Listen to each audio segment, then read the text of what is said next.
ಮೀಸಲಾತಿ ಅನ್ನುವಂಥದ್ದು SC ಸಮುದಾಯದ ಪರಿಶಿಷ್ಟ ಜಾತಿಯ ಆಂತರಿಕ ಅಥವಾ ಸಾಮಾಜಿಕ ಸಮಸ್ಯೆ ಅಂತೇನಿದೆ ಅದಕ್ಕೆ ಸೂಕ್ತ ಪರಿಹಾರವನ್ನು ಒದಗಿಸುವಂಥ ನಿಟ್ಟಿನಲ್ಲಿ ಕೆಲಸ ಮಾಡಬೇಕೇ ಹೊರತು ರಾಜಕೀಯ ಮೇಲಾಟಕ್ಕಲ್ಲ. ಕಳೆದ 35 ವರ್ಷಗಳಿಂದ ನಿರಂತರವಾಗಿ ಹೋರಾಟವನ್ನು ಮಾಡ್ಕೊಂಡು ಬಂದಿದ್ರೂ ಕೂಡ ಪರಿಹಾರ ಅನ್ನೋದು ಸಿಗ್ತಾ ಇಲ್ಲ. ಕಾರಣ ಈ ಒಳ ಮೀಸಲಾತಿ ವಿಚಾರದಲ್ಲೂ ನಡೀತಾ ಇರುವಂಥ ರಾಜಕೀಯ. ಈಗ BJP ಬರಲಿ, ಇಲ್ಲ JDS ಬರಲಿ, ಇಲ್ಲ ಕಾಂಗ್ರೆಸ್ ಬರಲಿ, ಯಾರಾದರೂ ನಾವು ಆಯ್ಕೆ ಮಾಡಿರುವಂತಹ ಜನಪ್ರತಿನಿಧಿಗಳು ಅಥವಾ ಸರ್ಕಾರವು ಇದರ ಅನುಷ್ಠಾನಕ್ಕೆ ಕಟಿಬದ್ಧವಾಗಿ ಇಚ್ಛೆಯಿಂದ ಕೆಲಸ ಮಾಡ್ತಾರೆ ಅಂದರೆ ಅಂಥ ಯಾವುದೇ ಫಲಿತಾಂಶ ಈ ಒಳ ಮೀಸಲಾತಿ ವಿಚಾರವಾಗಿ ಸಿಕ್ಕಿಲ್ಲ ಅನ್ನುವಂಥದ್ದು ಈ ಸಮುದಾಯಕ್ಕೆ ಸಂಬಂಧಪಟ್ಟಂತಹ ನೋವು. ಇದೆಲ್ಲದರ ನಡುವೆ ನೋಡಿ, ಪ್ರಸ್ತುತ ಕರ್ನಾಟಕದಲ್ಲಿ ಕಾಂಗ್ರೆಸ್ ಇದೆ. ಇದೇ ಒಳ ಮೀಸಲಾತಿ ಕುರಿತಂತೆ ಸಭೆಗಳು ಸ್ವಲ್ಪ ಹೆಚ್ಚಾಗಿ ನಡೀತಾ ಇದೆ. ಇದಕ್ಕೆ ಸಂಬಂಧಪಟ್ಟಂತೆ ಸಚಿವರು, ಶಾಸಕರು ಸಭೆಯಲ್ಲಿ ಹಾಗಾದರೆ ಏನು ಡಿಸ್ಕಸ್ ಮಾಡಿದ್ರು? ಒಳ ಮೀಸಲಾತಿ ಅನ್ನೋದು ಈ ಬಾರಿ ಆದರೂ ಸುಪ್ರೀಂ ನಿರ್ದೇಶನದಂತೆ ಜಾರಿಗೆ ಬರುತ್ತಾ? ಇದರ ಬಗ್ಗೆ ಕೂಲಂಕುಷವಾಗಿ ಚರ್ಚೆಯನ್ನು ಮಾಡೋಣ. ನಾನು ದಿವ್ಯಶ್ರೀ.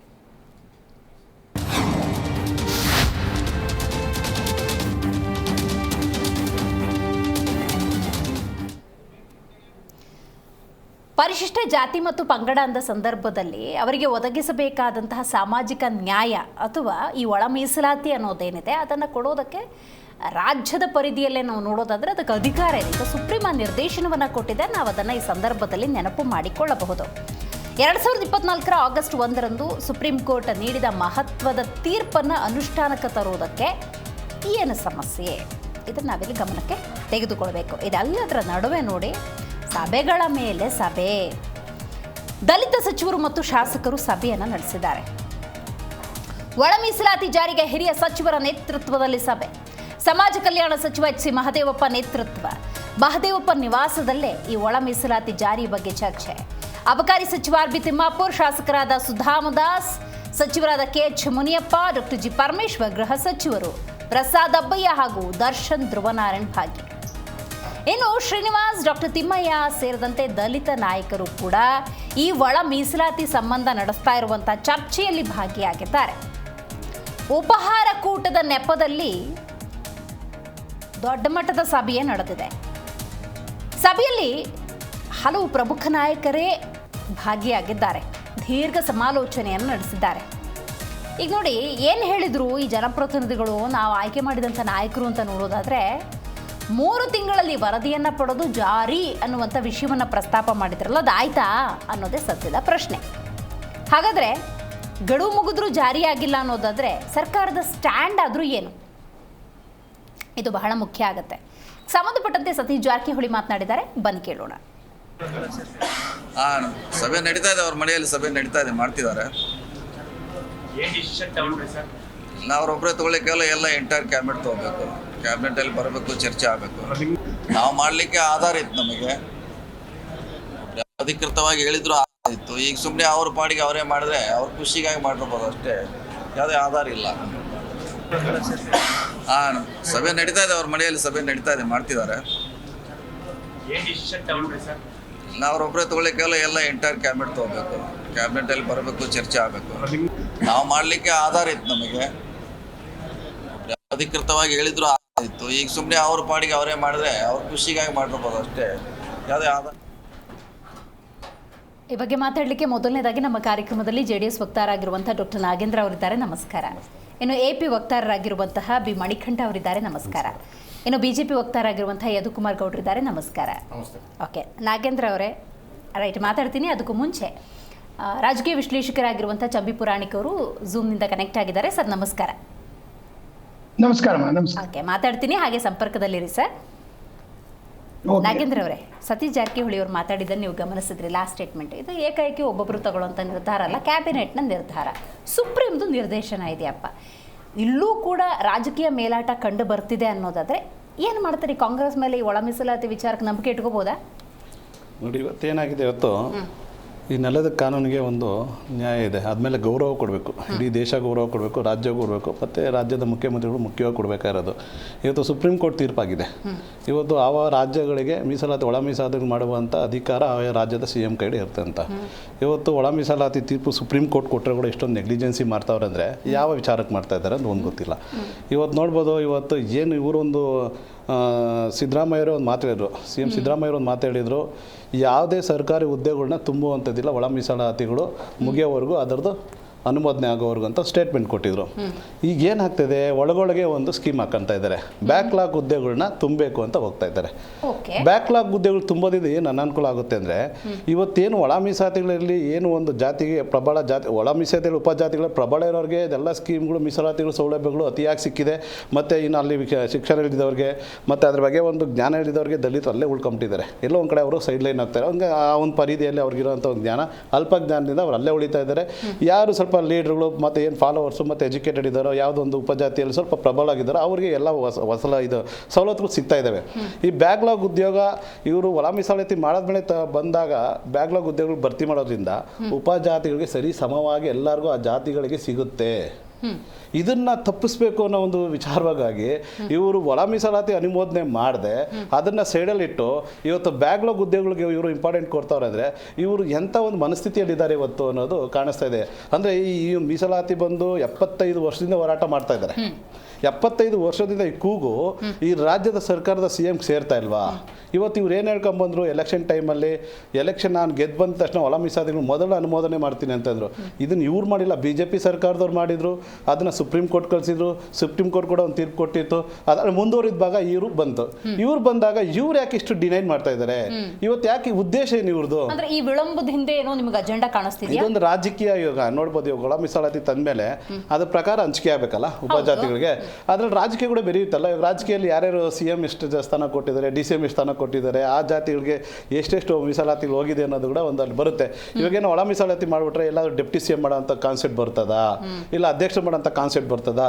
ಅದಕ್ಕೇನೋ ಎದುರು ಕುಂತಿದ್ದಾರೇನೋ ಗೊತ್ತಿಲ್ಲ. ಇವತ್ತು ಆ ಜನಾಂಗಕ್ಕೆ SC ಜನಾಂಗಕ್ಕೆ ತೀರಾ ಅನ್ಯಾಯ ಮಾಡಿ ಕತ್ಲೆಯಲ್ಲಿ ಇಟ್ಟಿದ್ದಾರೆ ಇವತ್ತು ರಾಜ್ಯದ CM ಅಂತಲೇ ಹೇಳ್ಬೋದು. ಯಾಕಂದರೆ ಸುಪ್ರೀಂ ಕೋರ್ಟ್ ತೀರ್ಪಾಗಿದೆ, ಸೆಂಟ್ರಲ್ ಗೌರ್ಮೆಂಟ್ ತೀರ್ಪು ಮಾಡಿದೆ.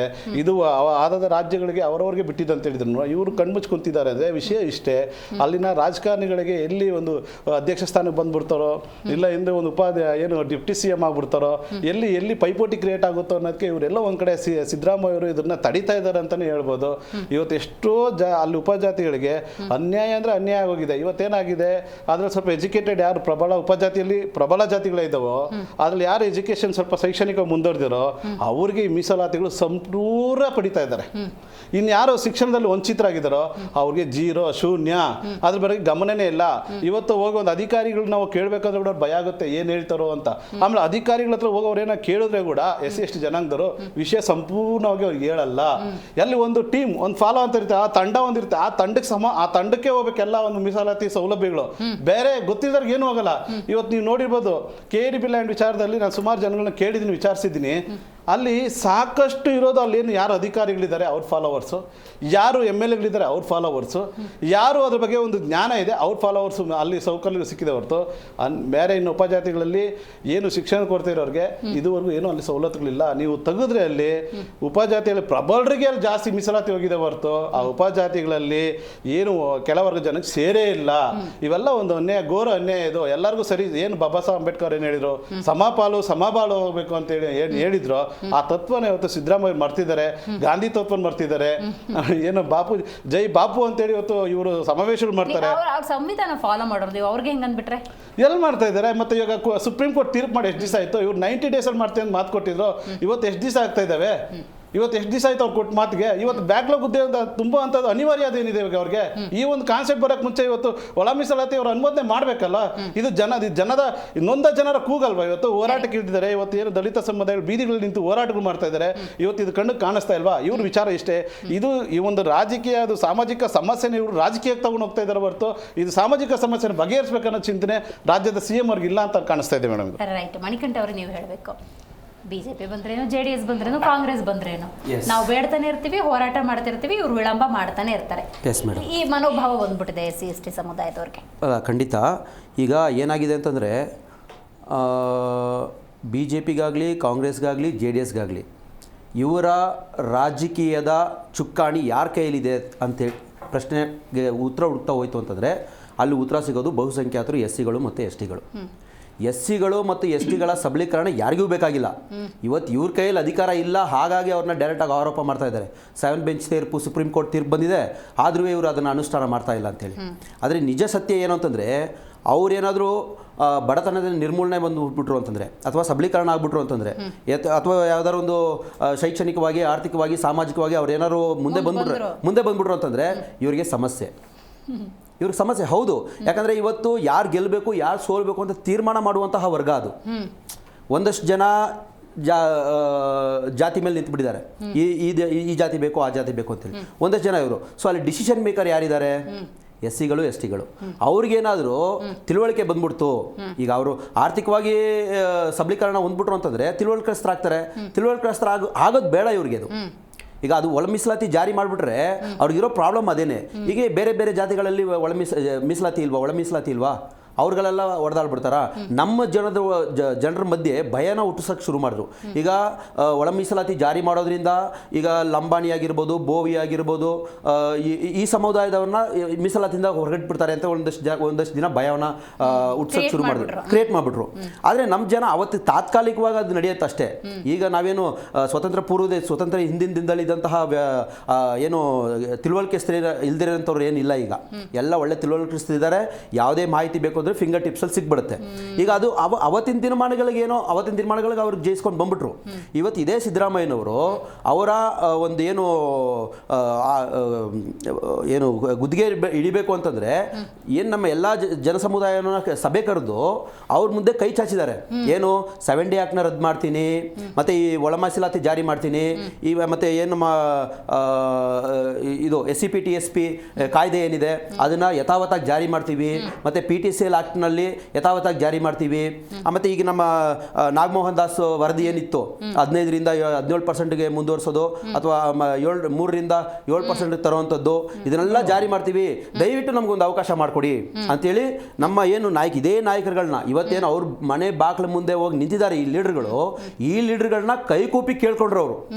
ಮಾಡಿ ನಾವು ನಿಮಗೆ ಈ ಒಂದು ಮಾಡ್ತೀವಿ, ಏನು ನಿಮ್ಗೆ ನಾನೇನು ಪ್ರಸ್ತಾವನೆಯಲ್ಲಿ ಕೊಟ್ಟಿದ್ದೀನಿ, ನಿಮ್ಗೇನು ಭಾಷೆ ಮಾಡಿಕೊಟ್ಟಿದ್ದೀವಿ, ಇದನ್ನೆಲ್ಲ ಜಾರಿ ಮಾಡ್ತೀವಿ ಅಂತೇಳಿ.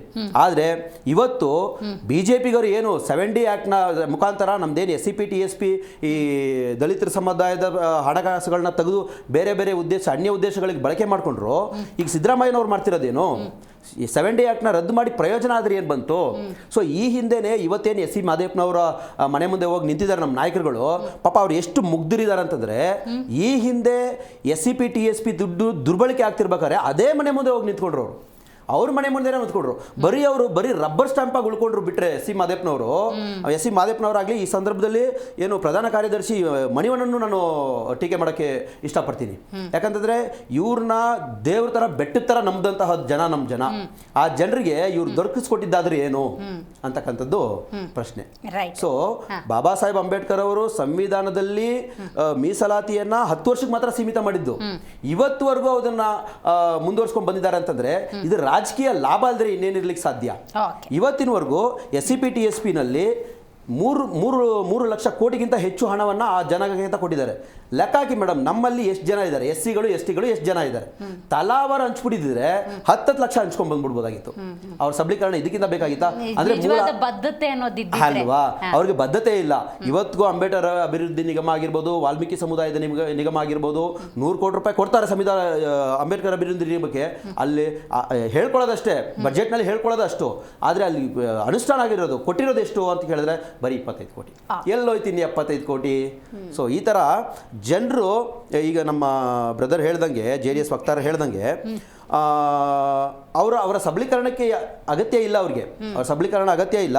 ಎಲ್ಲಿ ಅವ್ರಿಗೆ ಜನವಾರು ಮೀಸಲಾತಿ ಏನಾದ್ರು ಕೊಟ್ಬಿಟ್ರು ಅಂತಂದ್ರೆ ಅವ್ರು ಮುಂದುವರೆದ್ಬಿಡ್ತಾರೆ. ಮುಂದುವರೆದಂತಂದ್ರೆ ಇದೆಲ್ಲ ಸಮಸ್ಯೆಗಳು ಅವ್ರಿಗೆ ಎದುರಿಸೋದು ಕಷ್ಟ. ಹಾಗಾಗಿ ಅವರು ಅನುಷ್ಠಾನ ಮಾಡ್ತಿಲ್ಲ ಅಂತಕ್ಕಂಥ. ಜನಪ್ರತಿನಿಧಿಗಳ ಆಯ್ಕೆ ಅಂದ ಸಂದರ್ಭದಲ್ಲಿ ನಿರ್ಣಾಯಕ ಪಾತ್ರವನ್ನ SC ST ಸಮುದಾಯ ವಹಿಸೋದ್ರಿಂದಾಗಿ ಒಂದು ಪಕ್ಷ ಅವರಲ್ಲೇನಾದರೂ ಸಬಲೀಕರಣ ಆಯಿತು ಅನ್ನೋದಾದ್ರೆ, ಅವರು ಪ್ರಬುದ್ಧರಾದ್ರೆ, ಅವರ ಬುದ್ಧಿವಂತಿಕೆ ಅನ್ನೋದು ಹೆಚ್ಚಾದ್ರೆ ಆಗುವಂತಹ ಕೆಲವೊಂದು ಬದಲಾವಣೆಗಳ ಅರಿವಿರೋದ್ರಿಂದಾನೇ ಈ ವಿಳಂಬ ಅನ್ನುವಂತಹ ವಾದ. ರೈಟ್, ಆ ಬಗ್ಗೆ ಡೀಟೇಲ್ ಆಗಿ ಮಾತಾಡೋಣ.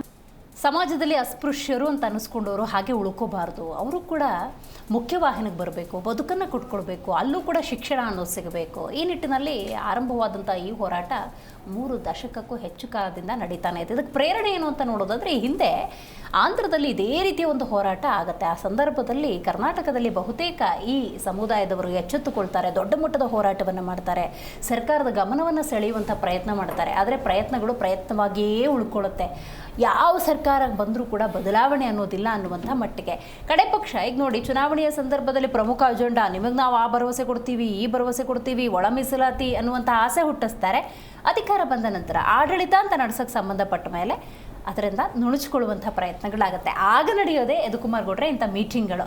ಬಟ್ ಇಲ್ಲಿ ಸುಪ್ರೀಂ ಆದೇಶ ಇದೆ. ಒಳ ಮೀಸಲಾತಿ ಬಗ್ಗೆ ಸಿದ್ದರಾಮಯ್ಯನವರು ಸೇರಿದಂಗೆ, ಎಚ್.ಸಿ. ಮಹದೇವಪ್ಪನವರು ಸೇರಿದಂಗೆ, ಡಾಕ್ಟರ್ ಜಿ ಪರಮೇಶ್ವರ್ ಸೇರಿದಂಗೆ ಎಲ್ಲರೂ ಮಾತಾಡ್ತಾರೆ. ಬಟ್ ಅನುಷ್ಠಾನದಲ್ಲಿ ವಿಳಂಬ ಅಂದಾಗ ಇಲ್ಲಿ ಯಾವ ಎಜೆಂಡಾ ಕಾಣ್ತಾ ಇದೆ ನಿಮಗೆ ಅಂತ? ಈಗ ಇಬ್ಬರು ಸ್ನೇಹಿತರು ಮಾತಾಡಿದ್ರು, ಅದರಲ್ಲಿ ನಾನು ಒಪ್ಕೊತೀನಿ ಎಲ್ಲ ಅವರ ಪಾಯಿಂಟ್ಸ್ಗಳು ಇದರಲ್ಲಿ. ಆದರೆ ಇಲ್ಲಿ ಏನಕ್ಕೆ ಬೇಕಂತೆ ಬದ್ಧತೆ ಬೇಕಾಗುತ್ತೆ ಮೇಡಮ್. ಅಲ್ಲಿ ಈಗ ಕಳೆದ ಬಾರಿ ನಾವು ಚುನಾವಣೆಯಲ್ಲಿ ಹೋಗ್ಬೇಕಾದಾಗ್ಲೂ ನಮ್ಮ ಸರ್ಕಾರ ಇರಬೇಕಾದಾಗ ಬದ್ಧತೆ ತೋರಿಸ್ತು, ಕಾಳಜಿ ತೋರಿಸ್ತು, ಏನು ಪರ್ಸೆಂಟೇಜ್ ನಾವು ಇನ್ಕ್ರೀಸ್ ಮಾಡಿದ್ವಿ ಅದು ಕೊನೆಯ ಕ್ಷಣದಲ್ಲಿ ಆಗಿದ್ದಂಥದ್ದು. ಅದರಲ್ಲಿ ವ್ಯತ್ಯಾಸಗಳಾಯಿತು, ಚುನಾವಣೆ ಪರಿಣಾಮಗಳು ನಾವು ನೋಡಿದಂಥದ್ದಾಯಿತು. ಆದರೆ ಈಗ ಈ ಸರ್ಕಾರ ಏನು ಹೇಳಿದ್ದಂತಂದರೆ ನಾವು ಬಂದಾದಮೇಲೆ ಕೂಡಲೇ ಜಾರಿ ಮಾಡ್ತೀವಿ, ಅತಿ ಶೀಘ್ರದಲ್ಲೇ ಮಾಡ್ತೀವಿ, ಇಂಥ ಒಂಥರ ಟೈಮ್ ಲಿಮಿಟಲ್ಲೇ ಮಾಡ್ತೀವಿ ಅಂತ. ಟೈಮ್ ಲಿಮಿಟಲ್ಲಿ ನಾಗಮೋಹನ್ ದಾಸ್ ಕಮಿಟಿ ಇದು ಮಾಡಬೇಕಾದಾಗ ಒಂದು ಏನು ಗೊತ್ತಾ ಮೇಡಮ್, ನಾಗಮೋಹನ್ ದಾಸ್ ಕಮಿಟಿ ಏನು ಅಧಿಕಾರಿಗಳಿಗೆ ಎಂತಾರೆ ದತ್ತಾಂಶ ಕೊಡಿ ಅಂತ ಅಂದ್ಬಿಟ್ಟು ಎಲ್ಲ ವಿಭಾಗ ಅಧಿಕಾರಿಗಳಿಗೆಲ್ಲ ಕೇಳ್ತಾ ಇದ್ದಾಗಲೂ ಅಧಿಕಾರಿಗಳು ಕೊಡೋಕೆ ನಿರ್ಲಕ್ಷ್ಯ ಮಾಡ್ತಾ ಇದ್ರು. ನಿರ್ಲಕ್ಷ್ಯ ಮಾಡ್ತಾ ಇದ್ದಾಗ ಚೀಫ್ ಸೆಕ್ರೆಟರಿ ಅವ್ರಿಗೆ ಬರ್ದಾದ್ಮೇಲೆ ಕೆಲವು ದತ್ತಾಂಶಗಳು ಕೊಟ್ಟಿದ್ದು, ಅದು ಪೂರ್ಣವಾಗಿ ದತ್ತಾಂಶ ಕೊಟ್ಟಿಲ್ಲ ಅದಲ್ಲಿ. ಯಾಕಂದ್ರೆ ಇವತ್ತೇನಿದೆ ಅದು ಏನಂತಾರೆ, ಎಸ್.ಸಿ.ದು 101 ಜಾತಿ, ಎಸ್.ಟಿದು 56 ಇದು ಮಾಡಿರುವಂಥದ್ದು, ಕ್ಯಾಟಗರಿ 1 ಕ್ಯಾಟಗರಿ 2 ಅದು ಮಾಡಿರುವಂಥದ್ರಲ್ಲಿ ಬದ್ಧತೆ ಬೇಕಲ್ಲ ಮೇಡಮ್. ಅಲ್ಲಿ ಆಗಲೇ ಹೇಳ್ದಂಗೆ ಯಾವುದೋ ಒಂದು ಸಮಿತಿ ಕುತ್ಕೊಂಡು ಯಾವುದೋ ಮನೇಲಿ ಕುತ್ಕೊಂಡು ಮಾಡುವಂಥದ್ದಲ್ಲ, ಸರ್ಕಾರದ ಬದ್ಧತೆ ಇರಬೇಕಲ್ವಾ. AICC ಅಧ್ಯಕ್ಷರಿಗೂ ಹೇಳಿದಂಥದ್ದಕ್ಕೂ ಇದನ್ನ ಮತ್ತೆ ಮಧ್ಯಂತರ ವರದಿ ತಗೋಬಹುದು. ಇದ್ರ ಬಗ್ಗೆ ಮಧ್ಯಂತರ ವರದಿ ತಗೋಬಹುದು. ಬೇರೆದಕ್ಕೆಲ್ಲ ಮಧ್ಯಂತರ ವರದಿ ತಗೊಂತಾರೆ, ಇದಕ್ಕೆ ಯಾಕೆ ಮಧ್ಯಂತರ ವರದಿ ತಗೊಂಡು ಬೇರೆ ಬೇರೆ ಬ್ಯಾಕ್ಲಾಗ್ಸ್ ಹುದ್ದೆಗಳಿಗೆ ಫಿಲ್ ಮಾಡಬಾರ್ದು? ಅದು ಮಾಡ್ತಾ ಇಲ್ಲ. ಯಾಕಂದ್ರೆ ಅವ್ರು ಹೇಳ್ದಂಗೆ ಯಾರ ಅವಕಾಶ ತೀರಾ ವಂಚಿತರು, ಮೀಸಲಾತಿಗಿಂತ ಕೆನೆಪತ್ರದಿಂದ ವಂಚಿತರಾಗಿರ್ತಾರೆ, ಅವ್ರಿಗೆ ಸಿಕ್ಬಿಡುತ್ತೆ ಅಂತ ಅಂದ್ಬಿಟ್ಟು ಸಬಲೀಕರಣ ಆಗ್ಬಿಡುತ್ತೆ. ಸಬಲೀಕರಣ ಆದ್ರೆ ಹೆಂಗೆ ಅಹಿಂದ ಬರೀ ಅದೇ ತಾನೇ ಹೇಳ್ತಾ ಇರುವಂತದ್ದು. 2007ರಿಂದನೂ ಬರೀ ಅದೇ ಅಹಿಂದದಲ್ಲೇ 2025ರವರೆಗೂ ಬಂದ್ವಿ. ಅದು ಯಾರಿಗೆ ಸ್ಪಷ್ಟವಾದ ನ್ಯಾಯ ಸಿಕ್ಕಿದೆ? ಯಾವ ಸಮುದಾಯಕ್ಕೆ ಸಿಕ್ಕಿದೆ? ಅಧಿಕಾರ ಸಿಕ್ಕಿದೆ. ಅಧಿಕಾರ ಸಿಕ್ಕಾದ್ಮೇಲೆ ಕೊಟ್ಟಂತ ಭರವಸೆಗಳು ಮಾಡುವಂತದ್ದು ಬದ್ಧತೆ ಬೇಕಲ್ವಾ? ಅದಲ್ಲಿ ಬದ್ಧತೆ ಬೇಕಾದಾಗ ಈ ಬದ್ಧತೆ ತೋರಿಸಬೇಕಾಗಿರುವಂತದ್ದು. ಮತ್ತೆ ಲಾ ಆಫ್ ದ ಲ್ಯಾಂಡ್ ಅಂದಾಗ ಇವಾಗ ಸಬ್ಜುಡಿಸ್ ಇರಬೇಕಾದಾಗ ನಾವು ಅದರಲ್ಲಿ ಎಷ್ಟು ಮಾತಾಡಬಹುದು ಗೊತ್ತಿಲ್ಲ ಅದಲ್ಲಿ. ಬಟ್ ಆದ್ರೆ ನಿಮಗೆ ಬದ್ಧತೆ ಬೇಕಲ್ಲ. ಇಷ್ಟು ದೊಡ್ಡ ತೀರ್ಪು ಸುಪ್ರೀಂ ಕೋರ್ಟ್ ಇಂದ ಬಂದಿರಬೇಕಾದಾಗ ಸರ್ಕಾರದ ಬದ್ಧತೆ ಏನು? ಇನ್ನೊಂದೇನಂದ್ರೆ ಮೇಡಮ್, ಈಗ ಬಜೆಟ್ ಆಯ್ತು, ಬಜೆಟ್ ನಲ್ಲಿ ಯಾವ ರೀತಿಯಾದಂತ ದುರ್ಬಳಕೆ ಆಗಿದೆ, ಏನೇನಿದೆ ಅಂತ ಇದೆ.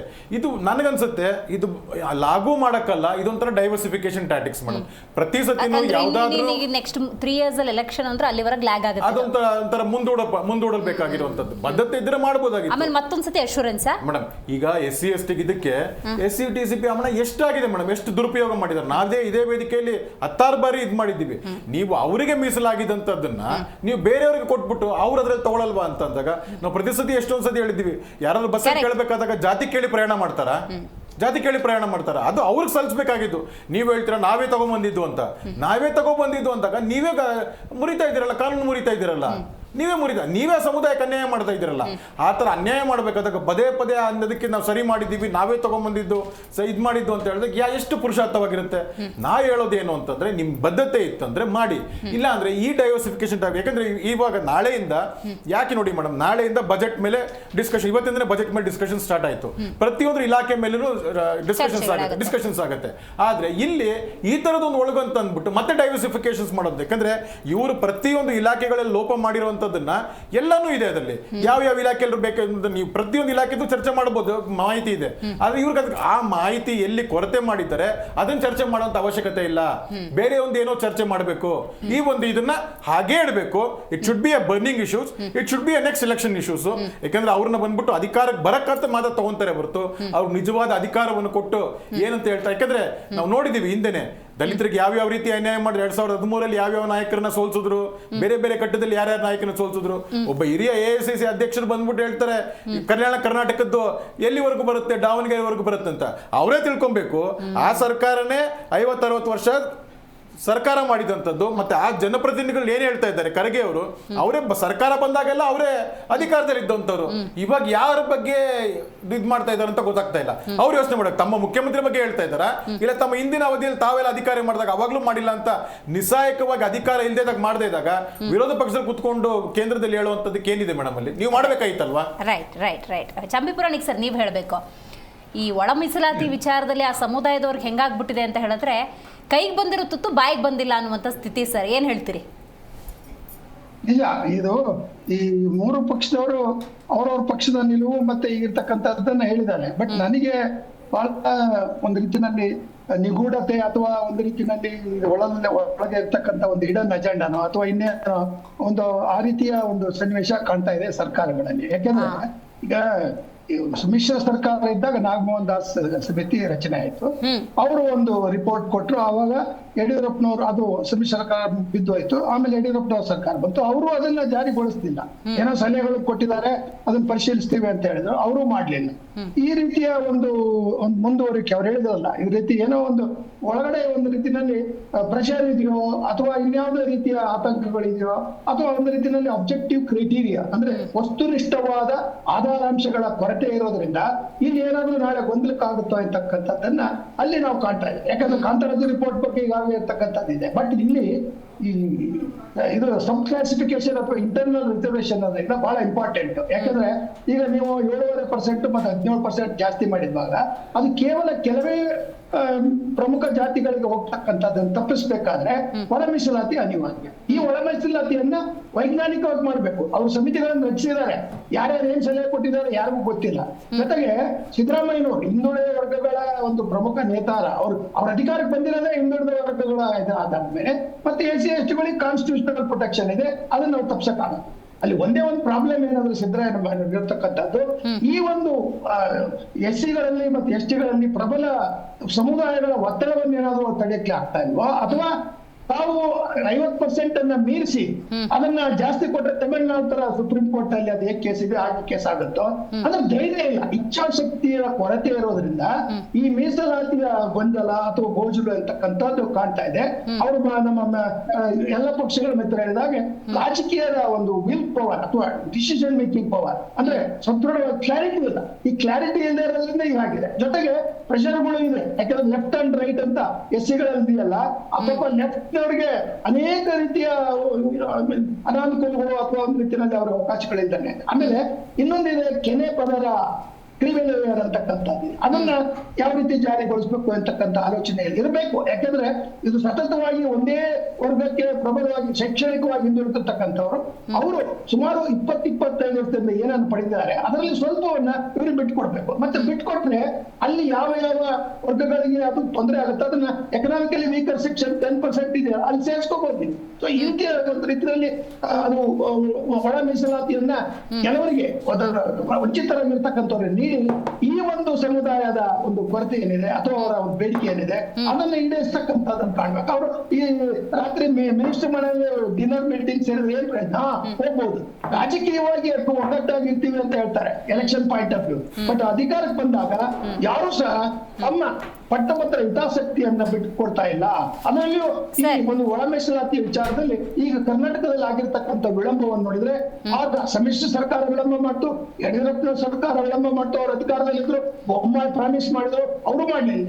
ಮತ್ತೆ ಈಗ ಸಿದ್ದರಾಮಯ್ಯನವರು ಇವರೆಲ್ಲರನ್ನೂ ಮೀರಿ ಅದರ ನಿರ್ಣಯವನ್ನು ಕೈಗೊಳ್ಳತಕ್ಕಂಥ ಶಕ್ತಿಯನ್ನ ಜನ ಅವರಿಗೆ ಮತದಾರರ ಮೇಲೆ ತಂದಿದ್ದಾರೆ. ಯಾಕೆ ಮಾಡ್ತಾ ಇಲ್ಲ? ಒಂದು ವೇಳೆ ಅವರೇನಾದ್ರು ಈ ಒಂದು 7%, 7.5 ಮತ್ತೆ 17% ಮಾಡಿ ಆ ಒಳ ಮೀಸಲಾತಿಯನ್ನ ಮಾಡಿದ್ರೆ ಬಹುಶಃ ಅದನ್ನ ಮಾಡುವುದರ ಮುನ್ನ ಒಂದು ವೈಜ್ಞಾನಿಕವಾಗಿ ಒಂದು ನ್ಯಾಯಮೂರ್ತಿಗಳು ಮತ್ತೆ ವೈಜ್ಞಾನಿಕವಾಗಿ ಪರಿಣಿತರನ್ನ ಸೇರಿಸಿ ಮತ್ತೆ ಆ ಒಂದು ಪರಿಶೀಲನೆ ಮಾಡ್ತಕ್ಕಂಥ ರಿವಿಷನ್ ಅನ್ನ ಮಾಡ್ತಕ್ಕಂಥ ಒಂದು ಸಬ್ ಕಮಿಟಿ ಮಾಡುವುದು ಅದನ್ನು ಕಾಣ್ತಾ ಇಲ್ಲ. ಒಬ್ಬ ನ್ಯಾಯಾಧೀಶರ ನೇತೃತ್ವದಲ್ಲಿ ಮಾಡೋದು. ನಾಗಮೋಹನ್ ದಾಸ್ ಅವರೆಲ್ಲ ಕೊಟ್ಟಿದ್ದಾರೆ. ಆದ್ರೆ ಕಾಂತರಾಜ್ ವರದಿಯ ಬಗ್ಗೆ ಅನೇಕ ಮೇಜರ್ ಕಮ್ಯುನಿಟಿಗಳು ವಿರೋಧ ವ್ಯಕ್ತಪಡಿಸ್ತಾರೆ. ಅದರಿಂದ ಅವರ ಒಂದು ನೆಪದಲ್ಲಿ ಏನು ಕಾಂತರಾಜ್ ವರದಿ ಡೇಟಾ ಸರಿಯಾಗಿ ಕಲೆಕ್ಟ್ ಮಾಡಿಲ್ಲ, ಅವರು ರಿವ್ಯೂ ಅಥವಾ ಇಂಟರ್ವ್ಯೂ ಮಾಡುವಾಗ ಸರ್ವೆ ಮಾಡುವಾಗ ಬಿಟ್ಟಿದ್ದಾರೆ ಅಂತಕ್ಕಂಥ ಅಪಾದ ಇದೆ. ಅದು ನಿಜ. ಆ ಒಂದು ಅಪಾದದ ಹಿನ್ನೆಲೆಯಲ್ಲಿ ಈ ವರ್ಗದ ಜನರಿಗೆ ಒಂದು ರೀತಿ ಏಟ್ ಬೀಳುತ್ತೆ. ಹೌದು ಸರ್, ಹೌದು. ನೀವು ವರದಿಗಳನ್ನು ಉಲ್ಲೇಖ ಮಾಡಿದ್ರಿಂದಾಗಿ ನನಗೆ ಇನ್ನೊಂದು ಪ್ರಶ್ನೆ ಬಂತು. ಈಗ ಜಾತಿ ಗಣತಿಯ ವರದಿಯನ್ನ ಲಿಂಕ್ ಮಾಡಿ ಒಳ ಮೀಸಲಾತಿ ಅಂತ ಹೇಳೋದಾದ್ರೆ ನಿಮಗೆ ನಿಮ್ಮ ಸ್ಟೇಟ್ಮೆಂಟ್ ಏನು ಸರ್? ಒಳ ಮೀಸಲಾತಿಯನ್ನ ಈಗ ಕೊಡ್ತಕ್ಕಂಥದ್ದು ಇದು 2011 ಆಧರಿಸಿ ಮಾಡಿರ್ತಾರೆ. ಅಲ್ಲಲ್ಲ, ಊಹಾಪೋಹ ಅಷ್ಟೇ. ಈಗ ನಿಮ್ಗೂ ನಮಗೂ ಏನು ಮಾಹಿತಿ ಇಲ್ಲ. ನಾವು ಸುಮ್ಮನೆ ರೆಕಮೆಂಡ್ ಆಗಿದೆ 7.5% ಅಂತ ಒಂದ್ ಹೇಳ್ತಾರೆ, ಅವರು 7 ಅಂದ್ರು, ಮತ್ತೆ 17% ಅಂತ ಇದೆ. ಬಟ್ ಇಲ್ಲಿ ಒಳ ಮೀಸಲಾತಿಯನ್ನ ನೀವು ಯಾವ ರೀತಿ ಮಾಡಿದ್ರಿ, ಮಾಡ್ಬೇಕಾದ್ರೆ ಅದಕ್ಕೆ ಆಧಾರವೇನು? ಬರೀ ಅವ್ರು ವರದಿ ಕೊಟ್ಟಿರ್ತಕ್ಕಂಥ ನ್ಯಾಯಮೂರ್ತಿಗಳ ವರದಿ ಅಲ್ಲ, ಅದನ್ನ ರಿವ್ಯೂ ಮಾಡ್ತಕ್ಕಂಥದ್ದನ್ನು ಮಾಡಬೇಕು. ಅವ್ರಿಗೆ ಡಬಲ್ ಚೆಕ್ ಅಂತ ಹೇಳೋದು, ಕ್ರಾಸ್ ಚೆಕಿಂಗ್ ಅಂತ. ಆ ಕ್ರಾಸ್ ಚೆಕಿಂಗ್ ಆಗಿಲ್ಲ. ಜೊತೆಗೆ ಸಿದ್ದರಾಮಯ್ಯನವರ ಮೇಲೆ ಭಾರಿ ಒತ್ತಡ ಇದೆ. ಇಲ್ಲದೆ ಹೋದ್ರೆ ಅವ್ರು ಮಾಡೋ ಅಂತ ಮನುಷ್ಯ. ಯಾಕಂದ್ರೆ ಅವರು ಹಿಂದುಳಿದ ವರ್ಗಗಳ ನೇತಾರ, ಅವರು ಅಧಿಕಾರದಲ್ಲಿ ಇರೋದೇ ಆದ್ರಿಂದ ಹಿಂದುಳಿದ ವರ್ಗಗಳ ನೇತಾರರಾಗಿ ಈ SC/ST-ಗಳಿಗೆ ಏನು ನ್ಯಾಯವಾಗಿ ಸಿಗಬೇಕಾಗಿತ್ತು ಅದನ್ನ ಕೊಡುವುದರಲ್ಲಿ ವಿಳಂಬ ಮಾಡ್ತಾ ಇದ್ದಾರೆ. ಅಲ್ಲ ಸರ್, ಈಗ ಸಿದ್ದರಾಮಯ್ಯನವರು ಹಿಂದುಳಿದ ವರ್ಗಗಳ ನೇತಾರ, ದಲಿತರ ಬಗ್ಗೆ ಕಾಳಜಿ ಇರೋ ಅನ್ನೋದಾದ್ರೆ ಅದನ್ನ ಅನುಷ್ಠಾನಕ್ಕೆ ತರೋಕೆ ಏನ್ ಹಿಡಿದು ನಿಲ್ಲಿಸ್ತಾ ಇದೆ ಅಂತ ಅವರ ಒತ್ತಡ ಇರ್ಬೇಕಂದ್ರೆ ಕೆಲವು ವರ್ಗಗಳ ಒತ್ತಡ ಇದೆ. ಆಮೇಲೆ ಮೊದಲಿಂದಲೂ ಇದನ್ನ ಅನುಭವಿಸ್ಕೊಂಡು ಬಂದಿರ್ತಕ್ಕಂಥವ್ರು ಎಜುಕೇಶನ್ ಅಲ್ಲಿ ಚೆನ್ನಾಗಿ ಫಾರ್ವರ್ಡ್ ಇದ್ದಾರೆ. ಅವರಲ್ಲಿ ಅವ್ರಗಳಿಗೆ ಅವರ ಒತ್ತಡವನ್ನು ಇರಬಹುದು. ಯಾಕಂದ್ರೆ ಅವ್ರ ಕ್ಯಾಬಿನೆಟ್ ನಲ್ಲಿ ಈ ನಿರ್ಣಯವನ್ನು ತೆಗೆದುಕೊಳ್ತಕ್ಕಂಥ ಸಮರ್ಥಿಸಿದ ಮುಖ್ಯಮಂತ್ರಿ ಅವರು ಏನ್ ಹೇಳ್ಬೇಕು, ಆ ವರ್ಗದವ್ರಿಗೆ ಹೇಳ್ಬೇಕು, ಇದುವರೆಗೂ ನೀವು 25 ವರ್ಷದಿಂದ ಇದರ ಲಾಭ ಪಡಿತಾ ಇದ್ದೀರಿ, ಪಡೆಯದೇ ಇರ್ತಕ್ಕಂಥ ಏನು ವರ್ಗಗಳಿದೆ, ಅದು ಸ್ಪೆಷಲಿ ಡೆಪ್ತ್ ಇದೆಯಲ್ಲ, ಆ ಎಡವರ್ಗದವರಿಗೆ ನೀವು ಕಟ್ಟುವಂತಕ್ಕಂಥದ್ದನ್ನ ಬಹುಶಃ ಅವ್ರು ಹೇಳಿದ್ರೆ ಬಹುಶಃ ಇನ್ನೂ ಜನಪ್ರಿಯರಾಗ್ತಾರೆ. ಮುಂದೆ ಚುನಾವಣೆಯಲ್ಲಿ ಇನ್ನೂ ಸಹ ಮುಂದೆ ಮುಖ್ಯಮಂತ್ರಿ ಆಗ್ತಕ್ಕಂಥ ಸಂದರ್ಭ ಇದೆ. ಆದ್ರೆ ಅವ್ರಿಗೆ ಭಯ ಏನು, ಆ ಕ್ಯಾಬಿನೆಟ್ ನಲ್ಲಿ ಅವರ ಒಂದು ರೀತಿಯಲ್ಲಿ ಅವ್ರ ಜೊತೆಗಿರ್ತಕ್ಕಂಥವ್ರು ಮೆಜಾರಿಟಿ ಅವರು ಈ ವರ್ಗಗಳಿಂದ ಬರ್ತಕ್ಕಂಥವ್ರು ಅವರಿಗೆ ಸಂಪೂರ್ಣವಾಗಿ ಒಂದು ರೀತಿಯ ಧೈರ್ಯ ಕೊಟ್ಟಿಲ್ಲ. ಮತ್ತೆ ಇವಾಗೂ ಧೈರ್ಯ ಇಲ್ಲ. ಮುಖ್ಯಮಂತ್ರಿಗೆ ಧೈರ್ಯ ಇರ್ಬೇಕಾಗಿತ್ತು. ನಾನು 55 ವರ್ಷದಿಂದ ಅವ್ರು ನೋಡ್ತಾ ಇದ್ದೀನಿ ಸ್ಟೂಡೆಂಟ್ ಆದಾಗಿಂದ. ಆದ್ರೆ ಆ ಒಂದು ಧೈರ್ಯ ಮೊದಲಿದ್ದಂತ ಸಿದ್ದರಾಮಯ್ಯ ಮೊದಲನೇ ಅವಧಿಯ ಮುಖ್ಯಮಂತ್ರಿ ಈ ಅವಧಿಯಲ್ಲಿ ಅತ್ಯಂತ ದುರ್ಬಲರಾಗಿದ್ದಾರೆ. ಅದರಲ್ಲೂ ವಿಶೇಷವಾಗಿ ಈ ಏನು SC/ST-ಗಳಲ್ಲಿ ಇರ್ತಕ್ಕಂಥ ಒಳ ಮೀಸಲಾತಿ ವಿಷಯದಲ್ಲಿ ಅವರಿಗೂ ಕ್ಲಾರಿಟಿ ಇಲ್ಲ. ಆಮೇಲೆ ಕ್ಲಾರಿಟಿಯನ್ನು ಪಡಿತಕ್ಕಂಥ ಅದರಲ್ಲಿ ಅವ್ರು ಎಷ್ಟು ವಿಳಂಬ ಮಾಡಿದ್ದಾರೆ ಅಂದ್ರೆ ಅದು ದೊಡ್ಡ ಒಂದು ಸಂಶಯ ಅಥವಾ ಪ್ರಶ್ನೆಯಾಗಿ ಮೂಡ್ತದೆ ಅಂತಕ್ಕಂಥದ್ದು ನನ್ನ ಸದ್ಯದ ಅಭಿಪ್ರಾಯ. ರೈಟ್ ಮಾತಾಡ್ತೀನಿ. ನಾಗೇಂದ್ರ ಅವರೇ, CM ಗಾದಿ ಬಗ್ಗೆ ಚರ್ಚೆ ಆಗಬೇಕಾದ್ರೆ ಕಾಂಗ್ರೆಸ್ನ ಸ್ಟೇಟಸ್ ಏನಿದೆ ಅಂತ ನೋಡೋದಾದರೆ ಡಾಕ್ಟರ್ G. ಪರಮೇಶ್ವರ್ ಅವರೇನು ಸತೀಶ್ ಜಾರಕಿಹೊಳಿ ಅವರೇನು ಕಂಗ್ರಾಟ್ಸ್ ಮಾಡ್ತಾರೆ, ವಿಶ್ ಮಾಡ್ತಾರೆ, ಕಂಪ್ಲೀಟ್ ಮಾಡಲಿ ಅವಧಿಯನ್ನು ಅಂತ ಹೇಳ್ತಾರೆ. ಈ ಒಳ ಮೀಸಲಾತಿ ವಿಚಾರಕ್ಕೆ ಬಂದಾಗ ನೋಡಿ, ಸಿದ್ದರಾಮಯ್ಯವ್ರು ಸಪ್ರೇಟ್ ಆಗಿಬಿಡ್ತಾರೆ, ಇವ್ರು ಸಪ್ರೇಟಾಗಿ ಮೀಟಿಂಗ್ ಮಾಡಿಬಿಡ್ತಾರಲ್ಲ. ಇದು ದೊಡ್ಡ ಅನ್ಯಾಯ ಮೇಡಮ್. ಆ ಸಮುದಾಯಕ್ಕೆ ದೊಡ್ಡ ಅನ್ಯಾಯ. ಇವತ್ತು ನೀವು ನೋಡಿರ್ಬೋದು ಜನಗಣತಿ ಪ್ರಕಾರ ಇವತ್ತು ರಾಜ್ಯದಲ್ಲಿ 1 ಕೋಟಿಗಿಂತ ಹೆಚ್ಚು ಜನಸಂಖ್ಯೆ ಇರೋದು SC/ST ಜನಾಂಗದವರು. ಇವತ್ತು ಪ್ರಬಲ ನಾಯಕರು, ಮಹಾನಾಯಕರು, ರಾಷ್ಟ್ರೀಯ ಅಧ್ಯಕ್ಷರು ಅಂತ ಅನ್ನಿಸ್ಕೊಂಡಿರೋರು ಕೂಡ ಅದೇ ಜಾತಿಯಲ್ಲಿ ಬರೋವಂಥವ್ರು. ಪರಮೇಶ್ವರ ಕೂಡ ಅದೇ ಜಾತಿಯಲ್ಲಿ ಸೇರಿದಂಥವ್ರು, ಮಹದೇವಪ್ಪ ಅವರು ಕೂಡ ಅದೇ ಜಾತಿ ಸೇರಿದಂಥವ್ರು, ಮುನಿಯಪ್ಪ ಅವರು ಅದೇ ಜಾತಿ ಸೇರಿದಂಥವ್ರು, ಪ್ರಿಯಾಂಕಾ ಖರ್ಗೆ ಅವರು ಕೂಡ ಅದೇ ಜಾತಿ ಸೇರಿದವರು. ಇವ್ರಿಗೆ ಈ ಜನದ ಸಮಸ್ಯೆ ಅರ್ಥ ಆಗ್ತಾ ಇಲ್ವಾ? ಅಂದ್ರೆ ಇವರು ಅಧಿಕಾರಕ್ಕೋಸ್ಕರ ಅಲ್ಲಿ ಕುಂತಿದಾರ? ಆ ಜನರ ಬಗ್ಗೆ ಬೀದಿಗಿಳಿದು ಹೋರಾಟಗಳು ಮಾಡ್ತಾ ಇದ್ದಾರೆ.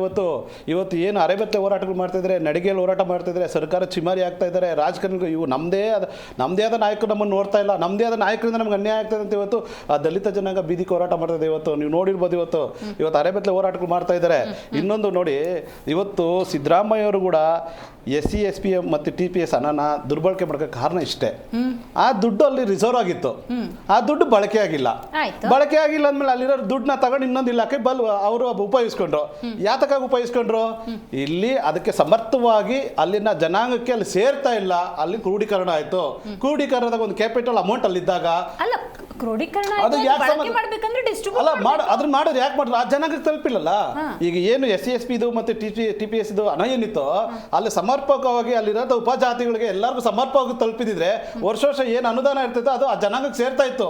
ಇವತ್ತು ಅಲ್ಲಿ ಆ ಜನಾಂಗ ಮಾಹಿತಿನೇ ಇಲ್ಲ. ನಮಗೆ ನಿಜವಾಗ್ಲೂ ಹೇಳ್ಬೇಕಂತಂದ್ರೆ ಅಲ್ಲಿರೋ SC/ST ಜನಾಂಗದಲ್ಲಿ ಯಾವ ಸ್ಕೀಮ್ ಇದೆ, ರಾಜ್ಯದಲ್ಲಿ ಯಾವ ಸವಲತ್ತುಗಳು ನಮಗಿದಾವೆ ಅನ್ನೋದು ಮಾಹಿತಿನೇ ಇಲ್ಲ. ಮಾಹಿತಿ ಕೊರತೆ, ದೊಡ್ಡ ಕೊರತೆ ಅಂದ್ರೆ SC/ST ಜನಾಂಗಕ್ಕೆ. ಅದರಲ್ಲೂ ಕೂಡ ಶೈಕ್ಷಣಿಕವಾಗಿ ಹಿಂದೆ ಉಳಿದಿರೋರಿಗೆ ಮಾಹಿತಿ ಕೊರತೆ ಅತಿಯಾಗಿದೆ.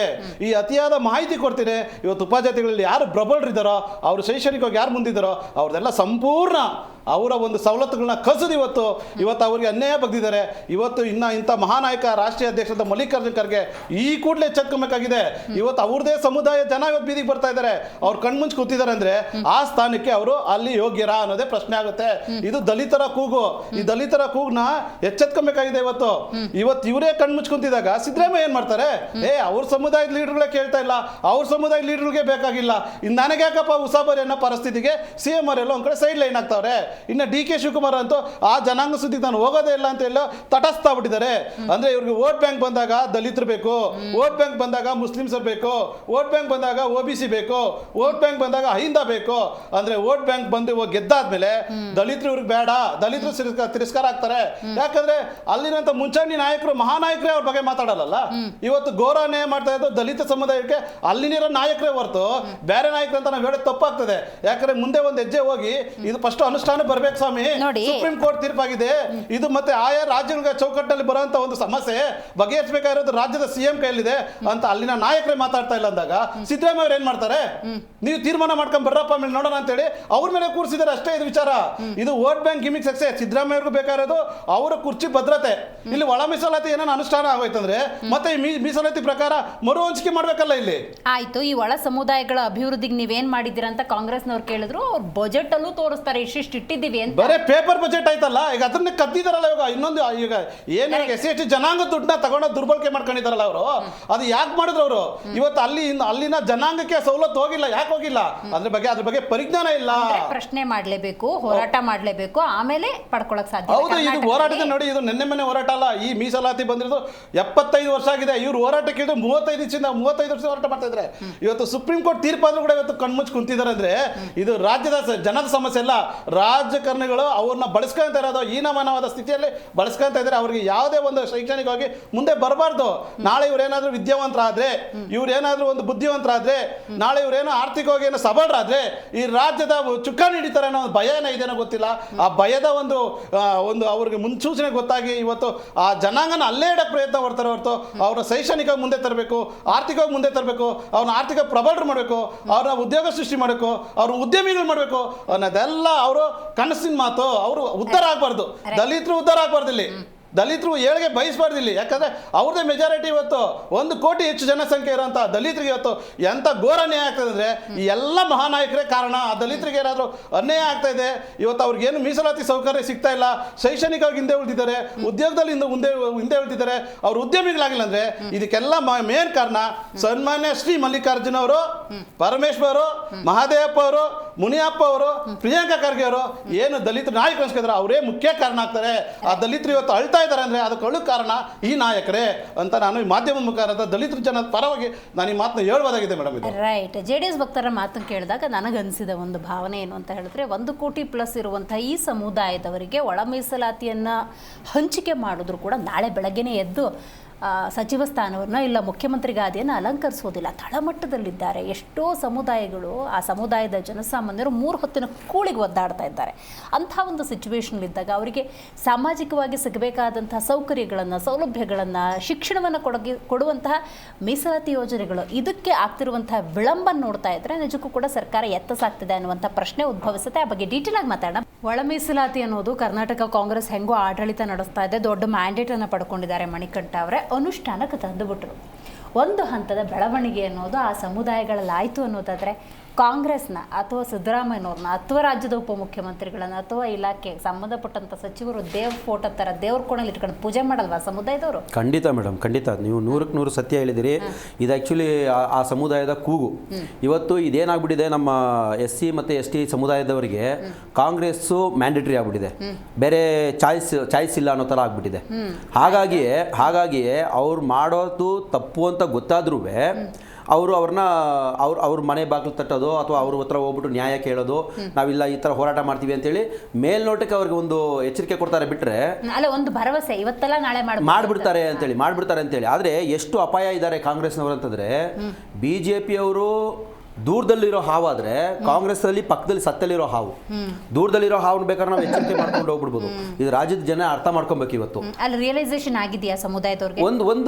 ಒಂದಷ್ಟು ಜನಕ್ಕೆ ರಿಯಲೈಸೇಷನ್ ಆದ್ರೂ ಏನೀಗ ಪ್ರತಿನಿಧಿಗಳು ಅಂತ ಏನಿದ್ದಾರೆ, ಲೀಡರ್ಸ್ ಅಂತ ಏನಿದ್ದಾರೆ, ಪಾಪ ಈ ಹಿಂಬಾಲಕರು, ಈ ಸಣ್ಣ ಪುಟ್ಟ ಕಾರ್ಯಕರ್ತರುಗಳು ಅಥವಾ ಈಗ ತಾನೇ ಬೆಳೀತಾ ಇರುವಂತಹ ಲೀಡರ್ಗಳಿಗೆಲ್ಲ ಸತ್ಯತೆ ಆಲಿಸಕ್ಕಾಗಲ್ಲ.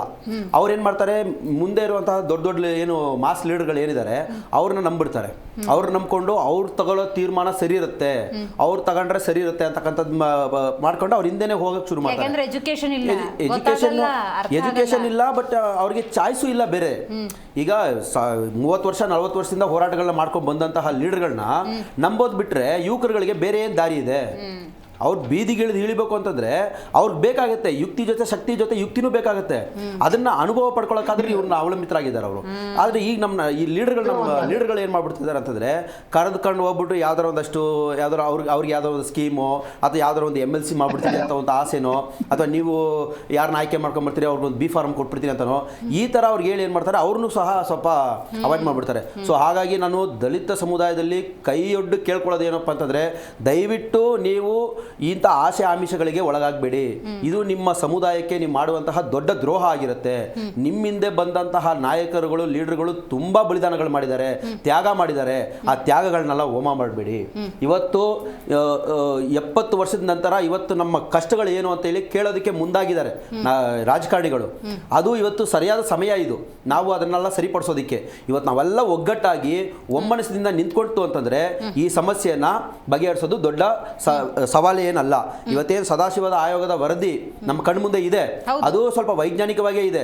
ಏನು 6% ಎಡ ಇದಾವೆ, 5.5% ಬಲ ಇದ್ದೀವಿ, ಮತ್ತೆ ಲಂಬಾಣಿ, ಬೋವಿ, ಮತ್ತೆ ಕೊರಚ ಇವರೆಲ್ಲ ಸೇರ್ಕೊಂಡು ಏನು 4.5% ಇದ್ದಾರೆ ಅಂತ ಹೇಳಿದ್ದಾರೆ. ಈ ವರದಿನ ಅನುಷ್ಠಾನ ಮಾಡೋದ್ರಲ್ಲಿ ಯಾರಿಗೂ ಏನು ತಕರಾರಿಲ್ಲ, ಯಾರಿಗೂ ಏನು ದಾಡಿ ಇಲ್ಲ. ಈ ಸಿದ್ದರಾಮಯ್ಯನವರೇ, ಈಗ ನಾನು ಈ ಹಿಂದೆ ಹೋರಾಟಗಾರ, ನಾನು ಆಕ್ಚುಲಿ ನನ್ನ ಕಣ್ಣು ಮುಂದೆನೆ ನಿಂತ್ಕೊಂಡು ಅವರು ಇದನ್ನೆಲ್ಲ ಭಾಷೆ ಮಾಡಿದ್ದಾರೆ, ಪ್ರಮಾಣ ಮಾಡಿದ್ದಾರೆ. ನನ್ನನ್ನು ಗೆಲ್ಸ್ಕೊಡಿ ಈ ಬಾರಿ, ಇದನ್ನ ನಾವು ಅನುಷ್ಠಾನ ಮಾಡ್ತೀವಿ. ಈಗ ನಾನು ಆಕ್ಚುಲಿ DSS ಲೀಡ್ರು, ಇವತ್ತು ನಾನು APL ಇರ್ಬೋದು. ಈ ಹಿಂದೆ ಸಿದ್ದರಾಮಯ್ಯನವರು ಅವರ ಆ ಕುರ್ಚಿಯಲ್ಲಿ ಕೂತ್ಕೊಳ್ಳೋದಕ್ಕೆ ಪ್ರತ್ಯಕ್ಷವಾಗೋ ಪರೋಕ್ಷವಾಗೋ ನಾನು ಕಾರಣ ಆಗಿದ್ದೀನಿ. ಹಾಗಾಗಿ ಆ ಒಂದು ಆತಂಕ ನನ್ನ ಮನಸ್ಸಲ್ಲಿದೆ, ಅದಕ್ಕೆ ನಾನು ಕುದಿತಾ ಇದ್ದೀನಿ. ಸೊ ವಿಷಯ ಏನಪ್ಪ ಅಂತಂದ್ರೆ, ಅವರು ಬದ್ಧತೆ ಇಲ್ಲ ಅಂತಂದ್ರೆ ರಾಜ್ಯದ ಜನತೆಗೆ ಮುಂದಿನ ಚುನಾವಣೆಯಲ್ಲಿ ಬುದ್ಧಿ ಕಳಿಸೋದೇನು ದೂರ ಇಲ್ಲ, ದೊಡ್ಡ ಮಾತೇನಲ್ಲ. ಇವತ್ತೀಗಾಗಲೇ ಏನು ಈ ಭೀಮ್ ಆರ್ಮಿ ಅಂತಹ ಹಲವಾರು ಏನು ಸಂಘಟನೆ DSS ಸಂಘಟನೆಯವರಿದ್ದಾರೆ, ಈಗಾಗಲೇ ಅರ್ಬೆತ್ಲೆ ಮೆರವಣಿಗೆ ಶುರು ಮಾಡ್ಕೊಂಡ್ಬಿಟ್ಟಿದ್ದಾರೆ. ಅವ್ರೇನು ಸಿದ್ದರಾಮಯ್ಯ ಅವರು ಭೀಮಾ ಸಂವಿಧಾನ ಅಂತೆಲ್ಲ ಸಮಾವೇಶ ಮಾಡ್ತಾರೆ. ಅದು ಭಾಷಣಕ್ಕೆ ಅನ್ನೋದು ಎಷ್ಟು ದೂರ ಇಲ್ಲ. ನಮ್ಮ ಮುಂದಿನ ನಾಯಕರುಗಳು ಲೀಡರ್ಗಳನ್ನು ಒಪ್ಕೊಂಡಿರ್ಬೋದು. ಜೈ ಭೀಮ್ ಅಂದಿದ ತಕ್ಷಣ ನಾವು ಒಪ್ಕೊಂಡ್ಬಿಡ್ತೀವಿ, ಸಂವಿಧಾನ ನಾವು ಬಂದಿರೋದೇ ಸಂವಿಧಾನ ಉಳಿಸೋದಕ್ಕೆ ಅನ್ನೋದಕ್ಕೆ ಒಪ್ಕೊಂಡ್ಬಿಡ್ತೀವಿ ಅಂತ ಅನ್ಕೊಂಡ್ಬಿಟ್ಟಿದ್ದಾರೆ. ಈಗೇನಂತಂದ್ರೆ ಪರ್ಯಾಯ ರಾಜಕೀಯ ಪಕ್ಷ ಇಲ್ಲ ನಮಗೆ. ನಮ್ಮ DSS ನಮಗೆ ಅಂತಂದ್ರೆ DSS ಲೀಡರ್ಗಳಿಗೆ ಪರ್ಯಾಯ ರಾಜಕೀಯ ಪಕ್ಷ ಇಲ್ಲ. ಒಬ್ರು ಹೇಳ್ತಾರೆ ನಾವು ಬಂದಿರೋದೇ ಸಂವಿಧಾನವನ್ನು ಬದಲಾಯಿಸೋದಕ್ಕೆ. ಸೊ ಸಂವಿಧಾನವನ್ನು ಬದಲಾಯಿಸೋದಕ್ಕೆ ಬಂದಿದ್ದೀವಿ ಅನ್ನೋದ್ರ ಪರ ನಿಂತ್ಕೊಬೇಕು, ಉಳಿಸೋದಕ್ಕೆ ಬಂದಿದ್ದೀವಿ ಅನ್ನೋದ್ರ ಪರ ನಿಂತ್ಕೊಬೇಕು ಅನ್ನೋದು ಪ್ರಶ್ನೆ, ದೊಡ್ಡ ಪ್ರಶ್ನೆ. ಈಗೇನಾಗಿದೆ ಅಂತಂದ್ರೆ 103ಕ್ಕಿಂತ ಹೆಚ್ಚು ತಿದ್ದುಪಡಿಗಳನ್ನ ತಂದಿದ್ದಾರೆ ಅಂತಂದ್ರೆ ಯಾರ ಪರವಾಗಿ ತಂದಿದ್ದಾರೆ, ಯಾರ ಸಬಲೀಕರಣಕ್ಕಾಗಿ ತಂದಿದ್ದಾರೆ, ಯಾರ ಏಳಿಗೆಗಾಗಿ ತಂದಿದ್ದಾರೆ ಅಂತಕ್ಕಂಥದ್ದು ಈಗ ನಮ್ಮ ದಲಿತ ಸಮುದಾಯಗಳ ಕಣ್ಮುಂದೆ ಪ್ರಶ್ನೆ ಉಳ್ಕೊಂಡಿದೆ. ಅದಕ್ಕೆ ಈಗ ಇವ್ರಿಗೆ ಕೊಟ್ಟಿರ್ತಕ್ಕಂಥ ಒಂದು ಕೊನೆಯ ಚಾನ್ಸ್ ಏನಪ್ಪಾ ಅಂತಂದ್ರೆ, ಸದಾಶಿವ ಆಯೋಗದ ವರದಿಯನ್ನ ಜಾರಿ ಮಾಡಿಲ್ಲ ಅಂತಂದ್ರೆ ಈ ಹಿಂದೆ ಫ್ರೀಡಂ ಪಾರ್ಕು, ದಲಿತ್ ಬಚಾವೋ ಕಾಂಗ್ರೆಸ್ ಹಟಾವೋ ಅಂತಕ್ಕಂಥ ಹೋರಾಟವನ್ನು ಕೈಗೆತ್ಕೊಂಡು ಈಗಾಗಲೇ ನಾವು ಅದನ್ನ ಅವರಿಗೆ ಏನು ಎಚ್ಚರಿಕೆಯನ್ನು ಕೊಟ್ಟಿದ್ದೀವಿ. ಈ ಮುಂದೆ ಅವ್ರೇನೋ ಸದಾಶಿವ ಆಯೋಗ ಜಾರಿ ಮಾಡಿಲ್ಲ ಅಂತಂದ್ರೆ ನಾವು ಎಡ ಬಲ ಲಂಬಾಣಿ ಕೊರಚ ಎಲ್ಲ ಒಂದಾಗ್ಬಿಟ್ಟಿದ್ದೀವಿ. ಅವ್ರಿಗೆ ಬೇರೆ ಆಪ್ಷನ್ ಇಲ್ಲ ಈಗ ಕಣ್ಮುಂದೆ. ಅದು ಜಾರಿ ಮಾಡಲೇಬೇಕು. ಈಗ ಈ ಸೆಕ್ಷನ್ ಮುಡಿಯೋಷ್ಟ್ರಲ್ಲಿ ಮಾಡ್ಕೊಡ್ಬೇಕು ಅವರು. ಸೊ ಆ ಥರ ಅದೇ ಈಗ ನಮ್ಮ ಹೋರಾಟ. ಈಗ ಹೋರಾಟಗಳೆಲ್ಲ ನಡ್ಕೊಂಡು ಬರ್ತಾ ಇದೆ. ಈಗೆಲ್ಲ ರಾಜ್ಯದ ಜನತೆಗೆ ಎಲ್ರಿಗೂ ಅವೇರ್ನೆಸ್ ಆಗ್ತಾ ಇದೆ. ಒಂದಷ್ಟು ಸಣ್ಣ ಪುಟ್ಟ ಒಂದಷ್ಟು ಅವ್ರ ಮೂಗಿನ ನೇರಕ್ಕೆ ಇರುವಂತಹ ನ್ಯಾಯವನ್ನು ಮಾತಾಡಿಕೊಂಡು ನಾಯಕರುಗಳನ್ನ ಏನು ಕಾಂಗ್ರೆಸ್ ಲೀಡರ್ಗಳನ್ನ ಸಮರ್ಥನೆ ಮಾಡಿಕೊಂಡು ಮಾತಾಡ್ತಿದ್ದಾರೆ. ಅದು ತುಂಬ ದಿನ ನಡೆಯಲ್ಲ ಅಂತಕ್ಕಂಥದ್ದನ್ನ ಹೇಳಕ್ಕೆ ಇಷ್ಟಪಡ್ತೀನಿ. ರೈಟ್. ಯದುಕುಮಾರ್ ಗೌಡ್ರೆ, ಮಣಿಕಂಠ ಅವ್ರು ಮಾತಾಡಬೇಕಾದ್ರೆ ನನಗೆ ಮನಸ್ಸಲ್ಲಿ ಹಾಗೆ ಉಳ್ಕೊಂಡಿತ್ತು ಅಂದರೆ, ಈ 1 ಕೋಟಿ ಪ್ಲಸ್ ಅನ್ನುವಂಥವ್ರು ನಿರ್ಣಾಯಕ ಮತದಾರರು. ಆ 1 ಕೋಟಿ ಪ್ಲಸ್ಸು 138 ಬರೋಕ್ಕೂ ಕಾರಣ. ಅವರ ಮತವನ್ನು ತಗೊಂಡು ಅವರಿಗೆ ಭರವಸೆ ಕೊಟ್ಟು ಅವರಿಗೆ ಪ್ರಾಮಿಸ್ ಮಾಡಿ ಇವತ್ತು ಅವರ ಆಸೆ ಆಶೋತ್ತರಗಳು ಅವರ ಬದುಕು ಅಂದ್ಕೊಂಡಿರೋ ಈ ಒಳ ಮೀಸಲಾತಿ ಕೊಡೋದಿಲ್ಲ ಅನ್ನೋದಾದರೆ, ಅದಕ್ಕೆ ವಿಳಂಬ ಮಾಡ್ತಾರೆ ಅನ್ನೋದಾದರೆ ಕೆರಳುತ್ತಾ ಸಮುದಾಯ? ಡೆಫಿನೆಟ್ ಆಗಿ ಮೇಡಮ್. ಯಾಕಂದರೆ ಈಗ ನೋಡಿ, ಅಭದ್ರತೆ ಅವ್ರನ್ನ ಕಾಣ್ತಾ ಐತೆ. ಕಾಳಜಿ ಇದ್ದಿದ್ರೆ ಈ ತರ ವಿಷಯಗಳು ಅವರು ಸಮರ್ಥರಿದ್ದಾರೆ, ಅದು ಜಾರಿಗೊಳಿಸ್ತಾರೆ ಅಂದ್ರೆ ಯಾರಾದ್ರೂ ಪ್ರತಿನಿಧಿ ಬಂದು ಮಾತಾಡ್ಬೇಕಾಗಿತ್ತಲ್ವಾ? ಯಾಕೆ ಮಾತಾಡಲ್ಲ? ಈ ತರ ಸಬ್ಜೆಕ್ಟ್ಸ್ ಬಂದಾಗ ಕೇಳ್ಬೇಕು ಅವ್ರನ್ನಲ್ವಾ? ಕೇಳ್ಬೇಕು ಅವ್ರನ್ನ. ಈ ಥರದ ಸಬ್ಜೆಕ್ಟ್ಸ್ ಬಂದಾಗ ಇದನ್ನು ಡೈವರ್ಸಿಫಿಕೇಶನ್ ಟ್ಯಾಕ್ಟಿಕ್ಸಾ, ನೀವು ಬಜೆಟ್ಸ್ದು ಏನು ಅವೈಜ್ಞಾನಿಕವಾಗಿ ಬಜೆಟ್ ಮಾಡಿದಿರಲ್ಲ ಅದಕ್ಕೆ ಡೈವರ್ಸಿಫಿಕೇಶನ್ ಟ್ಯಾಕ್ಟಿಕ್ಸಾ? ಆ ಥರ ಬದ್ಧತೆ ಇದ್ದಿದ್ರೆ ಬಂದು ಯಾರಾದ್ರೂ ಪ್ರತಿನಿಧಿ ಬಂದು ಅದನ್ನ ಸಮರ್ಥಿಸ್ಕೊಳ್ಬೇಕಾಗಿತ್ತು. ನಾವೇನು ಮಾಡ್ತೀವಿ ಅಂತ ಅರ್ಥ ಮಾಡ್ಕೊಂಡ್ರ ಅವರ ಸಂದಿಗ್ಧತೆ, ಅವರ ಒಳನೋವು. ಆ ಸಮುದಾಯಗಳಲ್ಲೂ ಕೂಡ ಅಲ್ಪ ಸ್ವಲ್ಪ ಓದ್ಕೊಂಡವರು ಹಂತವಾಗಿ ಬದುಕನ್ನು ಕಟ್ಕೊಳ್ಬೇಕು ಅನ್ನೋರು ಜ್ಞಾನವನ್ನು ಪಡ್ಕೊಳ್ತಿದ್ದ ಸಂದರ್ಭದಲ್ಲಿ ಇವ್ರು ಯಾರೋ ಸಂವಿಧಾನವನ್ನ ತೆಗೆದು ಬಿಡ್ತೀವಿ ಅಂತಾರೆ, ಇನ್ಯಾರೋ ಮೇಡಮ್, ಆ ಸಂವಿಧಾನ ಥರದ್ದನ್ನ- ಅಲ್ಲಲ್ಲ, ಇದು ಜನಮಾನಸದಲ್ಲಿರುವಂತಹ ಮೇಡಮ್, ಪ್ರಶ್ನೆ. ನೋಡಿ. ನೀವು ಭರವಸೆ ಕೊಟ್ಟಿದ್ರೆ ಮೇ ಬಿ ನಿಮ್ ಕಡೆಯಿಂದನೇ ಆಗ್ಬೋದಾಗಿತ್ತು. ಮೇಡಮ್ ಡೆಫಿನೆಟ್ ನಾನು ಹೇಳೋಂಥದ್ದು ಏನು 2024 ಅದಕ್ಕಿಂತ ಮುಂಚೆ ಸಂವಿಧಾನ ಬದಲಾಯಿಸ್ತಾರೆ, ಮೀಸಲಾತಿ ರದ್ದುಪಡಿಸ್ತಾರೆ. 10 ವರ್ಷ ಆಯ್ತು ನಾವು ಅಧಿಕಾರಕ್ಕೆ ಬಂದಿದ್ದು. ನಾವು ಯಾವ್ದಾವ್ದು ತಿದ್ದುಪಡಿ ತಗೊಬಂದಿರೋಂಥದ್ದು ಪೂರಕವಾಗಿ SC ಸಮುದಾಯಕ್ಕೆ ಪೂರಕವಾಗಿರುವಂಥದ್ದನ್ನೇ ಆ ಡೀಟೇಲ್ಸ್ ಬೇಕಾದ್ರೆ ಅದ್ರ ಬೇಕಾದ್ರೆ ಮಾತಾಡೋಣ. ಒಂದ್ ನಿಮಿಷ ಸರ್, ಒಂದ್ ನಿಮಿಷ ಸರ್, ರೈತರ ಒಂದ್ ನಿಮಿಷ ಸರ್, ಆ ತರ ಸುಗ್ರೀವಾಜ್ಞೆ ತಂದು ಅವತ್ತು ಡೆಲ್ಲಿನಲ್ಲಿ 700ಕ್ಕಿಂತ ಹೆಚ್ಚು ಜನ ಸಾಯ್ಬೇಕಾಗಿತ್ತು, ಅದನ್ನ ವಾಪಸ್ ಪಡ್ಕೋಬೇಕು. ಸರ್, ಅದ್ರದ್ದು ನಮ್ಮ ಆಮ್ ಆದ್ಮಿ ಪಾರ್ಟಿನವರು ಅಲ್ಲಿ ಬಂದ್ಬಿಟ್ಟು ನಿಮ್ಮ ಬಿಲ್ ನ ಹರಿದಾಕ್ಬೇಕಾಗಿತ್ತು ಸದನದಲ್ಲಿ. ಆ ಮಟ್ಟಿಗೆ ನೀವು ಆ ಮಟ್ಟಿಗೆ ಮನುಷ್ಯತ್ವವನ್ನ ಕಳ್ಕೊಂಡಿದ್ದೀರಿ. ಮಾಹಿತಿ ಕೇಳಿ, ಅವತ್ತು ರೈತರು ಅಂತೇಳಿ ನಕಲಿ ಆಗ್ಬಿಟ್ಟು ಪಾರ್ಲಿಮೆಂಟ್ ಫ್ಲಾಗ್ ಅವತ್ತು ಧ್ವಜನ ಇಟ್ಟು ಹರಿತಾರೆ ಅಂದ್ರೆ ಅವ್ರನ್ನ ಒಪ್ಕೋಬೇಕ ರೈತರು ಅಂತ. ಯಾವ ರೀತಿ ಮಾಡಿದ್ರು ಅವತ್ತು ನಕಲಿ ರೈತರು ಬಂದು ಪಾರ್ಲಿಮೆಂಟ್ ಫ್ಲಾಗ್ ಮಾಡಿದ್ರು. ಲೀಡರ್ಗಳನ್ನ ಕೈ ಬಿಟ್ಟಿದ್ದಾರೆ ಯಾರು ಮೇಡಮ್ ಒಪ್ಕೊಳಕ್ ರೆಡಿ ಇದ್ದಾರೆ? ಈಗ ಮುಸಲ್ಮಾನರು ಈ ದೇಶದ ಜನ ಅಲ್ಲ, ಇವ್ರದ್ದು ಆತಂಕ ನೋಡಿ. ಅವತ್ತು ರೈತರು ನಾಳೆ ನಾವು ಬಿಜೆಪಿ ನಂಬಿದ್ರೆ ಕತೆ ಏನ್ ಬದಲಾಗಲ್ಲ ಅಂತ ಆ ಸಂಕಟ ಇದೆ, ನೋವಿದೆ ಅವರಿಗೆ, ಅಸಮಾಧಾನ ಇದೆ. ಭರವಸೆ ತುಂಬಬೇಕು ನೀವು. ನಾನು ಹೇಳ್ತಾ ಇರುವಂತದ್ದು ಚಳವಳಿಗಳು ಡೆಫಿನೆಟ್ ಆಗಿ ಬೇಕು, ಒಂದು ಯಾವ್ದೇ ಇದ್ರಲ್ಲಿ ಡೆಮೋಕ್ರಸಿ ಇದ್ರಲ್ಲಿ ಬೇಕು. ಆದ್ರೆ ಅದು ರಾಷ್ಟ್ರ ಹಿತಕ್ಕಿಂತ ಮೇಲೆ ಇರ್ಬೇಕಾದಾಗ ಯಾವ ರೀತಿಯಾದಂತ ಚಳವಳಿ ಆಯ್ತು, ಅದ್ರಲ್ಲಿ ಹಿಂದೆ ಏನೇನಿತ್ತು, ಖಾಲಿಸ್ತಾನಿಗಳು ಯಾವ್ಯಾವ ಇದ್ರು ಅನ್ನೋದನ್ನು ಇದ್ ಮಾಡ್ಬೇಕಾಗುತ್ತೆ. ಫ್ಲಾಗ್ ಬಂದು ಪಾರ್ಲಿಮೆಂಟ್ ಫ್ಲಾಗ್ ಬಂದು ಕಿತ್ತಾಡ್ತಾರೆ ಅಂತಂದ್ರೆ ಅವ್ರು ರೈತರ ಮೇಡಮ್ ಅವರು ಈ ದೇಶದ ದ್ರೋಹಿಗಳಲ್ವಾ? ಈ ದೇಶದ ಗೌರವ ಇಲ್ವಾ? ಸರ್, ಇವತ್ತು ಪಂಜಾಬ್ನಲ್ಲಿ ರೈತರು ಈ ಚಳವಳಿ ಮಾಡ್ತಾ ಇದಾರಲ್ಲ, ಯಾರ ವಿರುದ್ಧ ಮಾತಾಡ್ತಾ ಇದಾರೆ? ಯಾವ ಸರ್ಕಾರ ಇದೆ ಇವತ್ತು? ಯಾರು ತಡೆದಿದ್ದಾರೆ ಅವ್ರನ್ನ? ಇದನ್ನ ಮಾತಾಡ್ಬೇಕಾಗುತ್ತೆ. ಯಾವ ರೈತ ಚಳವಳಿ ತಡೆಯುವಂತದಲ್ಲ, ಆದ್ರೆ ದೇಶದ ವಿರುದ್ಧ ಬಂದಾಗ ಡೆಫಿನೆಟ್ ತಡಿಬೇಕಾಗುತ್ತೆ. ಇವ್ರು ಏನ್ ಆಲೋಚನೆ ವಿಚಾರಗಳಿತ್ತು, ಅವಾಗ ದೊಡ್ಡ ದೊಡ್ಡ ರಾಜ್ಯಗಳ ಚುನಾವಣೆ ಇತ್ತು. ಆ ಚುನಾವಣೆಯಲ್ಲಿ ಜನ ಉತ್ತರ ಕೊಟ್ಟಿದ್ದಾರೆ, ನಾವೇನ್ ಮಾಡಿದೀವಿ ಸರಿ ಮಾಡಿದೀವಿ ಅನ್ನೋದನ್ನ. ಹಾಗಾದ್ರೆ ಈತ ಇತರ ಹೇಳುವಂತದ್ದು ಕಾನ್ಸ್ಟಿಟ್ಯೂಷನ್ ಬೇರೆ ಬೇರೆ ಅಮೆಂಡ್ಮೆಂಟ್ಸ್ 76 ಸತಿ ಅಮೆಂಡ್ಮೆಂಟ್ಸ್ ಆಯ್ತಲ್ಲ, ದೇಶದ ವಿರುದ್ಧವಾಗಿ SC ಸಮುದಾಯಗಳ ವಿರುದ್ಧವಾಗಿ ಮಾಡಿದಂತದ್ದು ಯಾವ ಸರ್ಕಾರ? ಕಾಂಗ್ರೆಸ್ ಸರ್ಕಾರ. ಇದನ್ನ ಇದ್ ಮಾಡ್ಬೇಕಲ್ವಾ? ಅದಲ್ಲಿ ಏಕದಮ್ ಮಾಡುವಂತದ್ದಲ್ಲ. ಯಾವ ರಿಸರ್ವೇಶನ್ಸ್ ನಾವು ತೆಗೆದಿದ್ದೀವಿ, ಯಾವ ಇದನ್ನ ಇದ್ ಮಾಡಿದೀವಿ? ಪ್ರಧಾನಮಂತ್ರಿಗಳಾಗ್ಬೋದು, ಗೃಹ ಮಂತ್ರಿಗಳಾಗ್ಬೋದು, we stick to the constitutions. ಆದ್ರೆ ಪಂಚತೀರ್ಥಗಳ ಬಾಬಾ ಸಾಹೇಬ್ ಅವರ ಪಂಚತೀರ್ಥಗಳನ್ನ ಅಭಿವೃದ್ಧಿ ಮಾಡಿದಂತದ್ದು ಯಾರು? ಭಾರತೀಯ ಜನತಾ ಪಾರ್ಟಿ ಸರ್ಕಾರ ಬದ್ಧತೆ ಇದೆ ಮೇಡಮ್. ಇವತ್ತು ನಮ್ಮ ಭಾರತೀಯ ಜನತಾ ಪಾರ್ಟಿ ಸರ್ಕಾರದಲ್ಲಿ ಅತಿ ಹೆಚ್ಚು SC ST ಸಮುದಾಯದ ನಾಯಕರಿದ್ದಾರೆ, ಮಂತ್ರಿಗಳಿದ್ದಾರೆ. ನಾವು ಕಮಿಟ್ಮೆಂಟ್ ಆಗಿದ್ದೀವಿ. ಆಮೇಲೆ ಒಂದ್ ನಿಮಿಷ ಸರ್, ನಾವು ಇವತ್ತೇನಾದ್ರೂ ಒಂದು ಏರ್ಪೋರ್ಟ್ ಅಲ್ಲಿ ಕುಕ್ಕರ್ ಬ್ಲಾಸ್ಟ್ ಆಯ್ತು ಅಂತಂದ್ರೆ ಅವನು ಹಿಂದೂ ಆಗಿದ್ರೆ ಅವನ ಮಾನಸಿಕ ಅಸ್ವಸ್ಥ ಅಂದ್ಬಿಡೋದು, ಬೇರೆ ಯಾವ್ದಾರ ಸಮುದಾಯ ಆಗಿದ್ರೆ ಅವನ ಟೆರರಿಸ್ಟ್ ಅಂದ್ಬಿಡೋದು. ಯಾಕೆ ಸಮಾನವಾಗಿ ನೋಡೋದಿಲ್ಲ? ಹಾಗಾದ್ರೆ ಸಮಾನವಾಗಿ ನೋಡೋದಿಲ್ಲ. ತಪ್ಪು ಮಾಡಿದ್ರೆ ನಮ್ಮ ಕಾನೂನಲ್ಲಿ ಎಲ್ರಿಗೂ ಶಿಕ್ಷೆ ಇದೆ. ಅಮಾಯಕರು ಅವ್ರನ್ನ ಬಿಟ್ಬಿಡಿ, ಉದಯಗಿರಿ ಅರೆಸ್ಟ್ ಮಾಡಿರೋನ್ನ ಬಿಟ್ಬಿಡಿ, ಹುಬ್ಳಿ ದಂಗೆ ಮಂಗಳೂರು ದಂಗೆ ಬಿಟ್ಬಿಡಿ ಅಮಾಯಕರನ್ನವ್ರನ್ನ. ಆಗ ಅಮಾಯಕರದವ್ರು ನೀವು ಇದು ಮಾಡಿದ್ದೀರಾ? ಕಾನೂನು ತೀರ್ಮಾನ ಮಾಡ್ಬೇಕಾ, ಜನಪ್ರತಿನಿಧಿ ತೀರ್ಮಾನ ಮಾಡ್ಬೇಕಾ? ಅದನ್ನೇನ್ ಮಾಡ್ತೀರಾ? ಅದಕ್ಕೆ ಇದು ಮಾಡ್ತಾರೆ.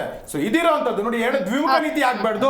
ನೀತಿ ಇತ್ತಂದ್ರೆ ಡೈರೆಕ್ಟ್ ಆಗಿ ನಿಮ್ ಕಾಳಜಿ ಇತ್ತಂದ್ರೆ ಮಾಡುವಂತದ್ದಿದೆ, ನಮ್ಗೆ ಬದ್ಧತೆ ಇದೆ, ನಾವು ಮಾಡ್ತೀವಿ. ಅದಕ್ಕೆ ಹೋರಾಟ ಮಾಡ್ಬೇಕಾ, ಡೆಫಿನೆಟ್ ಆಗಿ ಹೋರಾಟ ಮಾಡ್ತೀವಿ. ಆದ್ರೆ ದೇಶ ವಿರೋಧಿ ಶಕ್ತಿಗಳಿಗೆ ಅವಕಾಶ ಕೊಡೋದು ಖಂಡಿತ ಕೊಡಲ್ಲ ಯಾವತ್ತೂ. ಒಂದು ಬಂದ್ಬಿಟ್ಟು ಈ ಏನಂತಾರೆ ಮೇಡಮ್, ಈ ಹರಿಯಾಣದಲ್ಲಿ ತೆಲಂಗಾಣ ರೀಸೆಂಟ್ ಆಗಿ ಅವ್ರನ್ನು ಡೇಟಾ ತಗೊಂಡು ಮಾಡಿದ್ರು, ಇವತ್ತು ಕಿತ್ತಾಡ್ತಾ ಇದಾರಲ್ವಾ, ಯಾವ ರೀತಿ ಮಾಡ್ತಾ ಇದಾರೆ ಅಂತ ಗೊತ್ತಲ್ವಾ? ಅದಲ್ಲಿ ಇದೇ ರೇವಂತ್ ರೆಡ್ಡಿ ಬಂದ್ಬಿಟ್ಟು ಗ್ಯಾರಂಟಿಗಳ ಬಗ್ಗೆ ಏನ್ ಹೇಳಿದ್ರು ಅಂತ ಗೊತ್ತಾನೆ. ನಾವು ಯೋಚನೆ ಮಾಡ್ಬೇಕಾಗುತ್ತೆ, ಯೋಚನೆ ಮಾಡ್ಬೇಕಾಗಿತ್ತು. ಬೇರೆ ಬೇರೆ ಅವ್ರನ್ನ ಬೇರೆ ಡೇಟಾ ಕೊಟ್ಟು ಇದು ಮಾಡಿದ್ರು, ಯಾವ ರೀತಿ ಆಯ್ತು? ಅಲ್ಲೇ ಗೊಂದಲಗಳಾಗೈತಿಲ್ಲ. ನಾವ್ ಹೇಳ್ತಾ ಇರೋದು ಗೊಂದಲಗಳಿಲ್ದಿರ ನೀವು ರಾಜಕೀಯದ ಇದು ಬಿಟ್ಟು ಸಮತಟ್ಟಾಗಿ ಸಮಾಜನ ಮಾಡಬೇಕು ಅಂದಾಗ ಬದ್ಧತೆ ಇರಬೇಕು. ಬದ್ಧತೆ ಇಲ್ದಿರನೆ ಮೇಲಿರೋರು ಕೆಳಗಡೆ ಅವ್ರನ್ನ ಸೋಲ್ಸ್ತಾರೆ ಬರ್ತಾರೆ ಅಂತ ಇಂಥವ್ರು ಅವರಿಂದ ನೀವು ನಿರೀಕ್ಷೆ ಮಾಡ್ತೀರಾ, ಅವ್ರನ್ನ ಹೋಗಿ ನಂಬ್ತೀರಾ. ಯಾರು ಮಾಡ್ತಾರೆ ಅವ್ರನ್ನ ನಂಬಕ್ಕಾಗಲ್ಲ ಅನ್ನೋದು ಅದು ಹಾಸ್ಯಾಸ್ಪದ ಆಗುತ್ತೆ ಮೇಡಮ್. ರೈಟ್. ಪುರಾಣಿಕ್ ಸರ್, ಚುನಾವಣೆಗೂ ಪೂರ್ವದಲ್ಲಿ ಆ ಸಮುದಾಯವನ್ನು ಉದ್ದೇಶಿಸಿ ಭಾಷೆ, ಪ್ರಾಮಿಸ್, ಪ್ರತಿಜ್ಞೆಗಳನ್ನು ಮಾಡುವಂಥ ನಾಯಕರು ಅಧಿಕಾರ ಅಂತ ಸಿಕ್ಕಿದ ಮೇಲೆ ಪಂಚೇಂದ್ರಿಯಗಳನ್ನು ಕೂಡ ಬಂದ್ ಮಾಡ್ಕೊಂಡ್ಬಿಡ್ತಾರೆ. ಹಾಗಾಗಿ ಏನಾಗುತ್ತೆ ಅಂದರೆ ಈ ಸಮುದಾಯಕ್ಕೆ ಸಂಬಂಧಪಟ್ಟವರ ಸಂದಿಗ್ಧತೆ ನೋಡಿ ಬಹಳ ನೋವಿನಿಂದ ಹೇಳ್ತಾ ಇದ್ರು. ಈಗ BJPಯನ್ನು ನಂಬ್ಕೊಂಡು ಮುಂದಕ್ಕೆ ಹೋಗೋಣ ಅಂತ ಹೇಳಿದ್ರೆ ಅವರಿನ್ನೂ ಸಂವಿಧಾನ ಬದಲಿಸ್ತಾರಂತೆ. ಈ ಥರದೊಂದು ದೇವಸ್ಥಾನಗಳಲ್ಲಿ ಪ್ರವೇಶ ಇಲ್ಲ, ಇಲ್ಲೇನೋ ಮೇಲು ಕೀಳು ಅನ್ನುವಂತಿದೆ, ನಾವಿನ್ನೂ ಅಧೋಗತಿಗೆ ಹೋಗ್ತೀವೇನೋ ಅನ್ನುವಂಥ ಸಹಜ ಆತಂಕ ಇರುತ್ತೆ. ಯಾಕಂದರೆ ಹಿಂದಿನಿಂದ ಅವರು ಅನುಭವಿಸಿರುವಂಥ ನೋವಿನ ರಿಸಲ್ಟ್ ಅದು.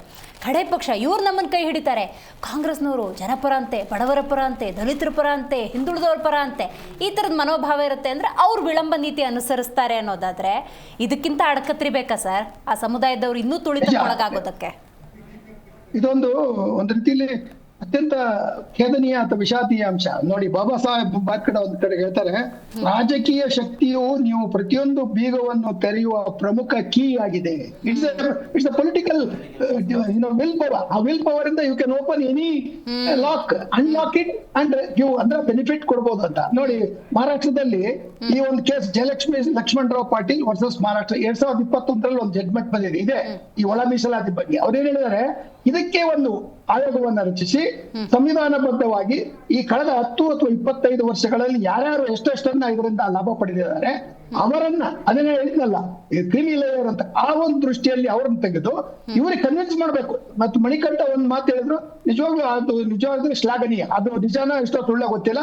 ಅವರು AIP ನಲ್ಲಿ ಇರೋದ್ರಿಂದ ಅವರು ಹೇಳಿರ್ತಕ್ಕಂಥದ್ದನ್ನ ಒಂದ್ ರೀತಿಯಲ್ಲಿ ಒಪ್ಪಬಹುದು. ಯಾಕಂದ್ರೆ AIP ನವರಿಗೆ ಅಧಿಕಾರದ ಅಪೇಕ್ಷೆನೂ ಇಲ್ಲ ಅಥವಾ ಅಧಿಕಾರಕ್ಕೆ ಅವಕಾಶನೂ ಇಲ್ಲ ಈ ಕರ್ನಾಟಕದಲ್ಲಿ. ಆದ್ರಿಂದ ಅಲ್ಲಿ ಅವ್ರು ಏನ್ ಹೇಳಿದ್ರು, ನಾವೆಲ್ಲ ಒಗ್ಗಟ್ಟಾಗಿದ್ದೀವಿ ಅಂತ. ಆ ಒಗ್ಗಟ್ಟನ್ನ ನೀವು ಮೊದಲು ನಿಮ್ಮ ಏನು ಒಳಗಿನ ತೀರ್ಮಾನ ಮಾಡುವಾಗ ಹೇಳ್ಬೇಕು. ಈ ರೀತಿ 2021 ಮಹಾರಾಷ್ಟ್ರದಲ್ಲಿ ಈ ರೀತಿಯ ಒಂದು ಸುಪ್ರೀಂ ಕೋರ್ಟ್ ನ್ಯಾಯಾಲಯದ ಮಾರ್ಗದರ್ಶನದಂತೆ ಆಗಿರ್ತಕ್ಕಂಥ ಏನು ಹೊರಗಡೆ ಕೆಲವರು ಕಳಿಸಿ ಆ ಒಂದು ವರ್ಗದವರಿಗೆ ಹೊರಗಡೆ ಹೋಗ್ತಾರಲ್ಲ, ನಾನು ಹೇಳಿದ್ನಲ್ಲ ಆಗ್ಲೇ 10% ಎಕನಾಮಿಕಲಿ ವೀಕರ್ ಸೆಕ್ಷನ್ ಇದೆ, ಅಲ್ಲಿ they can compete because they have become very intelligent, very advanced, very well off, ಚೆನ್ನಾಗಿ ಬೆಳೆದಿದ್ದಾರೆ. ಅಂದ್ರೆ ಈ ರೀತಿ ಮಾಡಿದಾಗ ಈ ಒಳ ಮೀಸಲಾತಿಯ, ಅದರಲ್ಲೂ ಸದಾಶಿವ ಆಯೋಗದ ಬಗ್ಗೆ ನಾನು ಹೇಳ್ಬೇಕಂತಿದ್ರೆ ಅವ್ರು ಹೇಳಿದ್ರು, ಸದಾಶಿವ ಆಯೋಗವೇನೆ ಇವ್ರಿಗೆ ಭಯ ಆಗ್ಬಿಟ್ಟಿದೆ. ಯಾಕಂದ್ರೆ ಸದಾಶಿವ ಆಯೋಗದಲ್ಲಿ ಬಹಳ ವೈಜ್ಞಾನಿಕವಾಗಿ ಮಾಡಿದ್ದಾರೆ, ಕಾಂತರಾಜ ಆಯೋಗಕ್ಕಿಂತ ತುಂಬಾ ಸಿಸ್ಟಮೆಟಿಕ್ ಆಗಿ ಮಾಡಿದ್ದಾರೆ. ಆ ಒಂದು ಸದಾಶಿವ ಆಯೋಗವನ್ನ ನಾವು ಜಾರಿ ತರದೆ ಹೋದ್ರೆ ಈ ದಲಿತರಲ್ಲಿ ಎಡ ವರ್ಗದವರು ಮತ್ತು ಅದನ್ನ ಇರ್ತಕ್ಕಂಥ ಉಪಜಾತಿಗಳು 50-52 ಅವರು ನಮ್ಮನಿಗೆ ವಿರೋಧ ಮಾಡ್ತಾರೆ. ಅಂದ್ರೆ ನಾವು ಚುನಾವಣೆಯ ನಂತರ ಈ ಒಂದು ರೀತಿಯ ದ್ವಂದ್ವ ನೀತಿ, ಡಬಲ್ ಸ್ಟ್ಯಾಂಡರ್ಡ್ಸ್, ಆ ಒಂದು ರೀತಿಯನ್ನ ಮಾಡ್ತಕ್ಕಂಥದ್ದು ಸರಿಯಲ್ಲ. ಆದ್ರಿಂದ ನನ್ನ ಪ್ರಕಾರ ಈ ಒಂದು ಸಮಿತಿಯನ್ನ ಮಾಡಿ ಸದಾಶಿವ ಆಯೋಗದ ಒಂದು ಏನು ರೆಕಮೆಂಡೇಶನ್ ಇದೆ ಅದು ನ್ಯಾಯಬದ್ಧವಾಗಿದೆ. ಮತ್ತೆ ಅವರು ಒಬ್ಬ ಜಡ್ಜ್ಗಳು, ಆ ಜಡ್ಜ್ ಕೊಟ್ಟಿರ್ತಕ್ಕಂಥದ್ದಲ್ಲಿ ತಪ್ಪಿದ್ರೆ ಅದನ್ನು ಸರಿಪಡಿಸ್ತಕ್ಕಂಥ ಒಂದು ಸಮಿತಿಯನ್ನ ಇನ್ನೂ ನಿವೃತ್ತ ಜಡ್ಜ್ ಅನ್ನ ಇಟ್ಕೊಂಡು ನೀವು ಮಾಡಿ ಬಹುಶಃ ಈ ವರ್ಗಕ್ಕೆ ಅವಕಾಶ ಮಾಡಿಕೊಡ್ಬೋದು. ಅದಕ್ಕೆ ಈ ಉಳಿದವರಿದ್ದಾರಲ್ಲ, ಇವರೆಲ್ಲ ಒಗ್ಗಟ್ಟಾಗಿದ್ದೀವಿ, ಸ್ವಾತಂತ್ರ್ಯ ಭವನದಲ್ಲಿ ಇದರಲ್ಲಿ ಮೈದಾನದಲ್ಲಿ ಹೋರಾಡ್ತೀವಿ ಅಂತ, ಆ ಹೋರಾಟ ಅಗತ್ಯ ಇಲ್ಲ. ಯಾಕಂದ್ರೆ ನಿಮಗೆ ಈಗಾಗಲೇ ರೆಡಿಮೇಡ್ ಸೊಲ್ಯೂಷನ್ ಕೊಟ್ಟಿದ್ದಾರೆ, ಅದನ್ನ ನೀವು ಪ್ರತಿಪಾದಿಸಬೇಕು. ಅದಕ್ಕೆ ಈ ಮಿನಿಸ್ಟರ್ ಮೀಟಿಂಗ್ ಮಾಡಿದ್ರಲ್ಲ, ಮೀಟಿಂಗ್ ನಲ್ಲಿ ಇದನ್ನ ತೀರ್ಮಾನ ಮಾಡಿ ನಾವು ಇಷ್ಟು ದಿವಸ ಅನುಭವಿಸಿದೀವಿ, ನಿಮಗೆ ನಾವು ಅವಕಾಶ ಮಾಡಿಕೊಡ್ತೀವಿ ಅಂತ. ಅನುಷ್ಠಾನ ಆಗುತ್ತೆ ಅನ್ನಂಗ್ ಮೀಟಿಂಗ್ ಮಾಡ್ತಾರಪ್ಪ, ಏನು ಪ್ರಯೋಜನಕ್ಕೆ ಬರಲ್ಲ. ಇಲ್ಲದೆ ಹೋದ್ರೆ ಇವ್ರು ಯಾರ ಬಗ್ಗೆ ನಂಬಿಕೆ ಇಲ್ಲ. ಇವರು ಕಿತ್ತೊಗಿತಾರೆ, ಮತ್ತೆ ಬೇರೆಯವ್ರು ಬರ್ತಾರೆ, ಬಿಜೆಪಿ ಬರ್ತದ, JDS ಬರ್ತದ, ಸಮ್ಮಿಶ್ರ ಗೊತ್ತಿಲ್ಲ. ಈಗಿರೋ ಬಿಜೆಪಿ ಒಳ ಜಗಳ ನೋಡಿದ್ರೆ ಅವರಂತೂ ಇನ್ನು 10 ವರ್ಷ ಅಧಿಕಾರಕ್ಕೆ ಬರೋ ಅಂತ ಸಾಧ್ಯ ಇಲ್ಲ. ಆದ್ರಿಂದ ಈ ಕಾಂಗ್ರೆಸ್ನವ್ರು ಅದಕ್ಕೆ ಶಿವಕುಮಾರ್ ಹೇಳಿರೋದು, ನಾವು ಮತ್ತೆ ಬರ್ತೀವಿ, ಸಿದ್ದರಾಮಯ್ಯ ಹೇಳೋದು ನಾನು ಮತ್ತೆ ಮುಖ್ಯಮಂತ್ರಿ ಆಗ್ತೀನಿ 2028 ಅಲ್ಲ ಇನ್ನು 25 ವರ್ಷ ನಾವಿರ್ತೀವಿ ಅಂತ. ಅಂದ್ರೆ ಅವರೇ ಆವೇಶದಲ್ಲಿ ಹೇಳಿದ್ರು ಸಹ ಅವರು ಈ ಒಂದು ಜನರ ವರ್ಗದ ಒಂದು ಏನು ನೊಂದಿರ್ತಕ್ಕಂಥವ್ರಿದ್ದಾರಲ್ಲ, ಸತತವಾಗಿ ಸುಮಾರು 25 ವರ್ಷದಿಂದ ಅವರಿಗೆ ಯಾವುದೇ ರೀತಿಯ ಅವಕಾಶ ಇಲ್ಲ, ಲೆಫ್ಟ್ ಬಾಟ್ ಅಲ್ಲ, ಅವರನ್ನ ಮುಂತಂದ್ರೆ ಬಹುಶಃ ಇದೊಂದು ನ್ಯಾಯಯುತವಾದ ತೀರ್ಮಾನ ಆಗುತ್ತೆ. ಅಲ್ಲಿವರೆಗೆ ಮಾಡ್ತಕ್ಕಂಥ ಅಂಬೇಡ್ಕರ್ ಹೇಳಿರ್ತಕ್ಕಂಥ ಪೊಲಿಟಿಕಲ್ ಇಚ್ಛಾಶಕ್ತಿ ಇವರಲ್ಲಿ ಕಾಣುದು, ಅದನ್ನು ಪ್ರಸ್ತುತವಾಗಿ ನಾನು ಅಂಬೇಡ್ಕರ್ ಒಂದು ಹೇಳಿರ್ತಕ್ಕಂಥ ಮಾತನ್ನು ಮತ್ತೆ ನೆನಪು ಮಾಡ್ತಾ ಇದ್ದೆ. ಓಕೆ, ನಾಗೇಂದ್ರ ಅವರೇ, ಸದ್ಬಳಕೆ ಆಗಬೇಕು ಅವರಿಗೆ ಅಂತ ಇಟ್ಟಿರುವಂತಹ ಹಣ. ಹೌದು, ಖಂಡಿತ ಆಗಬೇಕಾಗಿದೆ ಮೇಡಮ್. ನೋಡ್ಬೋದು, ನಾವು 2013ರಲ್ಲಿ KPCC ಅಧ್ಯಕ್ಷರು ಪರಮೇಶ್ವರ್ ಆಗಿದ್ದರು. ಆವತ್ತಿನ ಕಾಲಮಾನದಲ್ಲಿ ಅಧ್ಯಕ್ಷ ಸ್ಥಾನದಲ್ಲಿ ಪರಮೇಶ್ವರ್ ಅವರು ಸೀನಿಯರ್ ಲೀಡರ್ ಇದ್ದರು.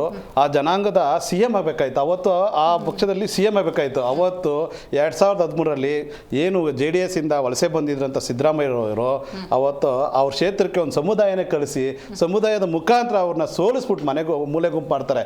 ಅವತ್ತಿಂದ ಇವತ್ತವರೆಗೂ ಅವ್ರು CM ಸ್ಥಾನಕ್ಕೆ ಹೋಗಕ್ಕೆ ಆಗ್ತಾ ಇಲ್ಲ. ಇವತ್ತು ಅಂದರೆ ಇವರ ಉದ್ದೇಶ ಮೂಲ ಉದ್ದೇಶ ಏನಂತಂದರೆ ದಲಿತರು ರಾಜ್ಯದ CM ಆಗಬಾರ್ದು, ಅದು ಯಾರೇ ಇರ್ಬೋದು, ಅದು ದಲಿತರು CM ಆಗಬಾರ್ದು, ಒಂದು ದೊಡ್ಡ ಟಾರ್ಗೆಟ್ ಆಗಿದೆ. ಇವತ್ತು ನೋಡಿ, ಇವತ್ತು ಏನಾಗ್ತಾ ಇದೆ ಅಂದರೆ ಇವತ್ತು ಅದಕ್ಕೆ ಅವರು ಒಂಥರ ಮೂಲೆ ಗುಂಪು ಮಾಡಿದ್ದಾರೆ. ಇವತ್ತು STP ಕದಿಬೇಕಂತಂದ್ರೆ ಕಾರಣ ಏನಂತಂದ್ರೆ ಇವ್ರು ಯಾರು ಕೇಳಲ್ಲ, ಇವರು ಆಡಗಳಲ್ಲೇ ಕದ್ರು ಕೂಡ ಕೇಳಲ್ಲ. ಯಾಕಂದ್ರೆ ಇವ್ರಿಗೆ ಸ್ಥಾನ ಬೇಕು, ಯಾವ ಸ್ಥಾನದಿಂದ ಮುಂದೆ ತೆಗೆದ್ಬಿಡ್ತಾರೋ. ಇವತ್ತು ಅಲ್ಲಿರೋ ನಾಯಕರ ಮನಸ್ಥಿತಿ ಹೆಂಗಿದೆ ಅಂದರೆ, ನಾಳೆ ಬೆಳಗ್ಗೆ ದಲಿತ ಪರವರು ಮಾತಾಡಿದ್ರೆ ನನ್ನ ಈ ಸ್ಥಾನದಿಂದ ತೆಗೆದುಬಿಡ್ತಾರೆ, ಸಚಿವ ಸ್ಥಾನದಿಂದ ಕೆಳಗಡೆ ಇಳಿಸ್ತಾರೆ ಅನ್ನೋ ಎಲ್ಲ ಆತಂಕ ಇರೋದ್ರಿಂದನೇ ಅಲ್ಲಿರೋಂತೆಲ್ಲ ಸಚಿವರು ಇವತ್ತು ಬಾಯಿ ಮುಚ್ಕೊಂಡು ಕುಂತಿದ್ದಾರೆ. ಇವತ್ತು ಈ ದಲಿತ ಜನಕ್ಕೆ ಅನ್ಯಾಯ ಮಾಡ್ತಾ ಇದ್ದಾರೆ. ಈ ಕೂಡಲೇ ಎಚ್ಚೆತ್ಕೊಂಡು ಏನಿವತ್ತು ಪರಮೇಶ್ವರ್ಗೆ 2013ರಲ್ಲಿ ಅನ್ಯಾಯ ಆಗಿತ್ತಲ್ಲ, ಮತ್ತೆ ಅದು ಮರುಕಳಿಸಬಾರ್ದು ಅಂತಂದ್ರೆ ದಲಿತ ಪರ ಜನಾಂಗದ ಪರವಾಗಿ ನಿಂತ್ಕೊಂಡು ಇವತ್ತು ಒಳ ಮೀಸಲಾತಿನ ಇಮಿಡಿಯೇಟ್ ಕೂಡಲೇ ಈ ಒಂದು ಸೆಷನ್ ಮುಗಿಯೋದೊಳಗಡೆ ಅವ್ರನ್ನ ಅದು ಅನುಷ್ಠಾನಕ್ಕೆ ತರಬೇಕು, ಎಲ್ಲ ಸಮುದಾಯದ ಲೀಡರ್ಗಳು ಮಹಾನಾಯಕರು ಸೇರ್ಕೊಂಡು ಅಂತ ದಲಿತ ಪರವಾಗಿ ಕೇಳ್ಕೊಂತ ಇದ್ದೀನಿ ಮೇಡಮ್. ಅಂಥ ನಂಬಿಕೆ ಇಲ್ಲ. ಈಗ BJP ಅಂದಾಗ ಸ್ವಲ್ಪ ಇನ್ನೂ ಆತಂಕ ಇದೆ ಸಮುದಾಯಗಳಿಗೆ ಅಂದಾಗ ಅವರ ಧ್ವನಿ ಆಗ್ತೀರಾ ಅನ್ನೋದೇ ನನ್ನ ಪ್ರಶ್ನೆ. ನಮ್ಮ BJP ತತ್ವನೇ ಸಬ್ಕಾ ಸಾಥ್ ಸಬ್ಕಾ ವಿಕಾಸ್ ಅನ್ನೋವಂಥದ್ದು ಯಾರನ್ನೂ ದೂರ ಮಾಡುವಂಥದ್ದಲ್ಲ. ಅದು ವಿಕಾಸದಲ್ಲೂ ಅಷ್ಟೇ ಇದು ಮಾಡುವಂಥದ್ದೇ. ಬಜೆಟ್ನಲ್ಲಿ SC ST ಮತ್ತು ಮಹಿಳೆಯರಿಗೆ 2 ಕೋಟಿ ಮುಖಾಂತರ ಅವರನ್ನೇ ಸ್ವಯಂ ಸ್ಟಾರ್ಟಪ್ ಇದು ಮಾಡುವಂಥದ್ದು ಬಜೆಟಲ್ಲಿ ಪ್ರಾವಿಧಾನ ಕೊಟ್ಟಿರುವಂಥದ್ದೇ ಭಾರತೀಯ ಜನತಾ ಪಾರ್ಟಿ. ಅದು ಸತತವಾಗಿ ಮುಂದುವರ್ಸ್ಕೊಂಡು ಬರ್ತಾನೆ ಇದೆ. ಈ ವರ್ಷ ಅದನ್ನು ಖಾತೆ 2 ಕೋಟಿಗೆ ಅದು ಹೆಚ್ಚಿಸಿದೆ.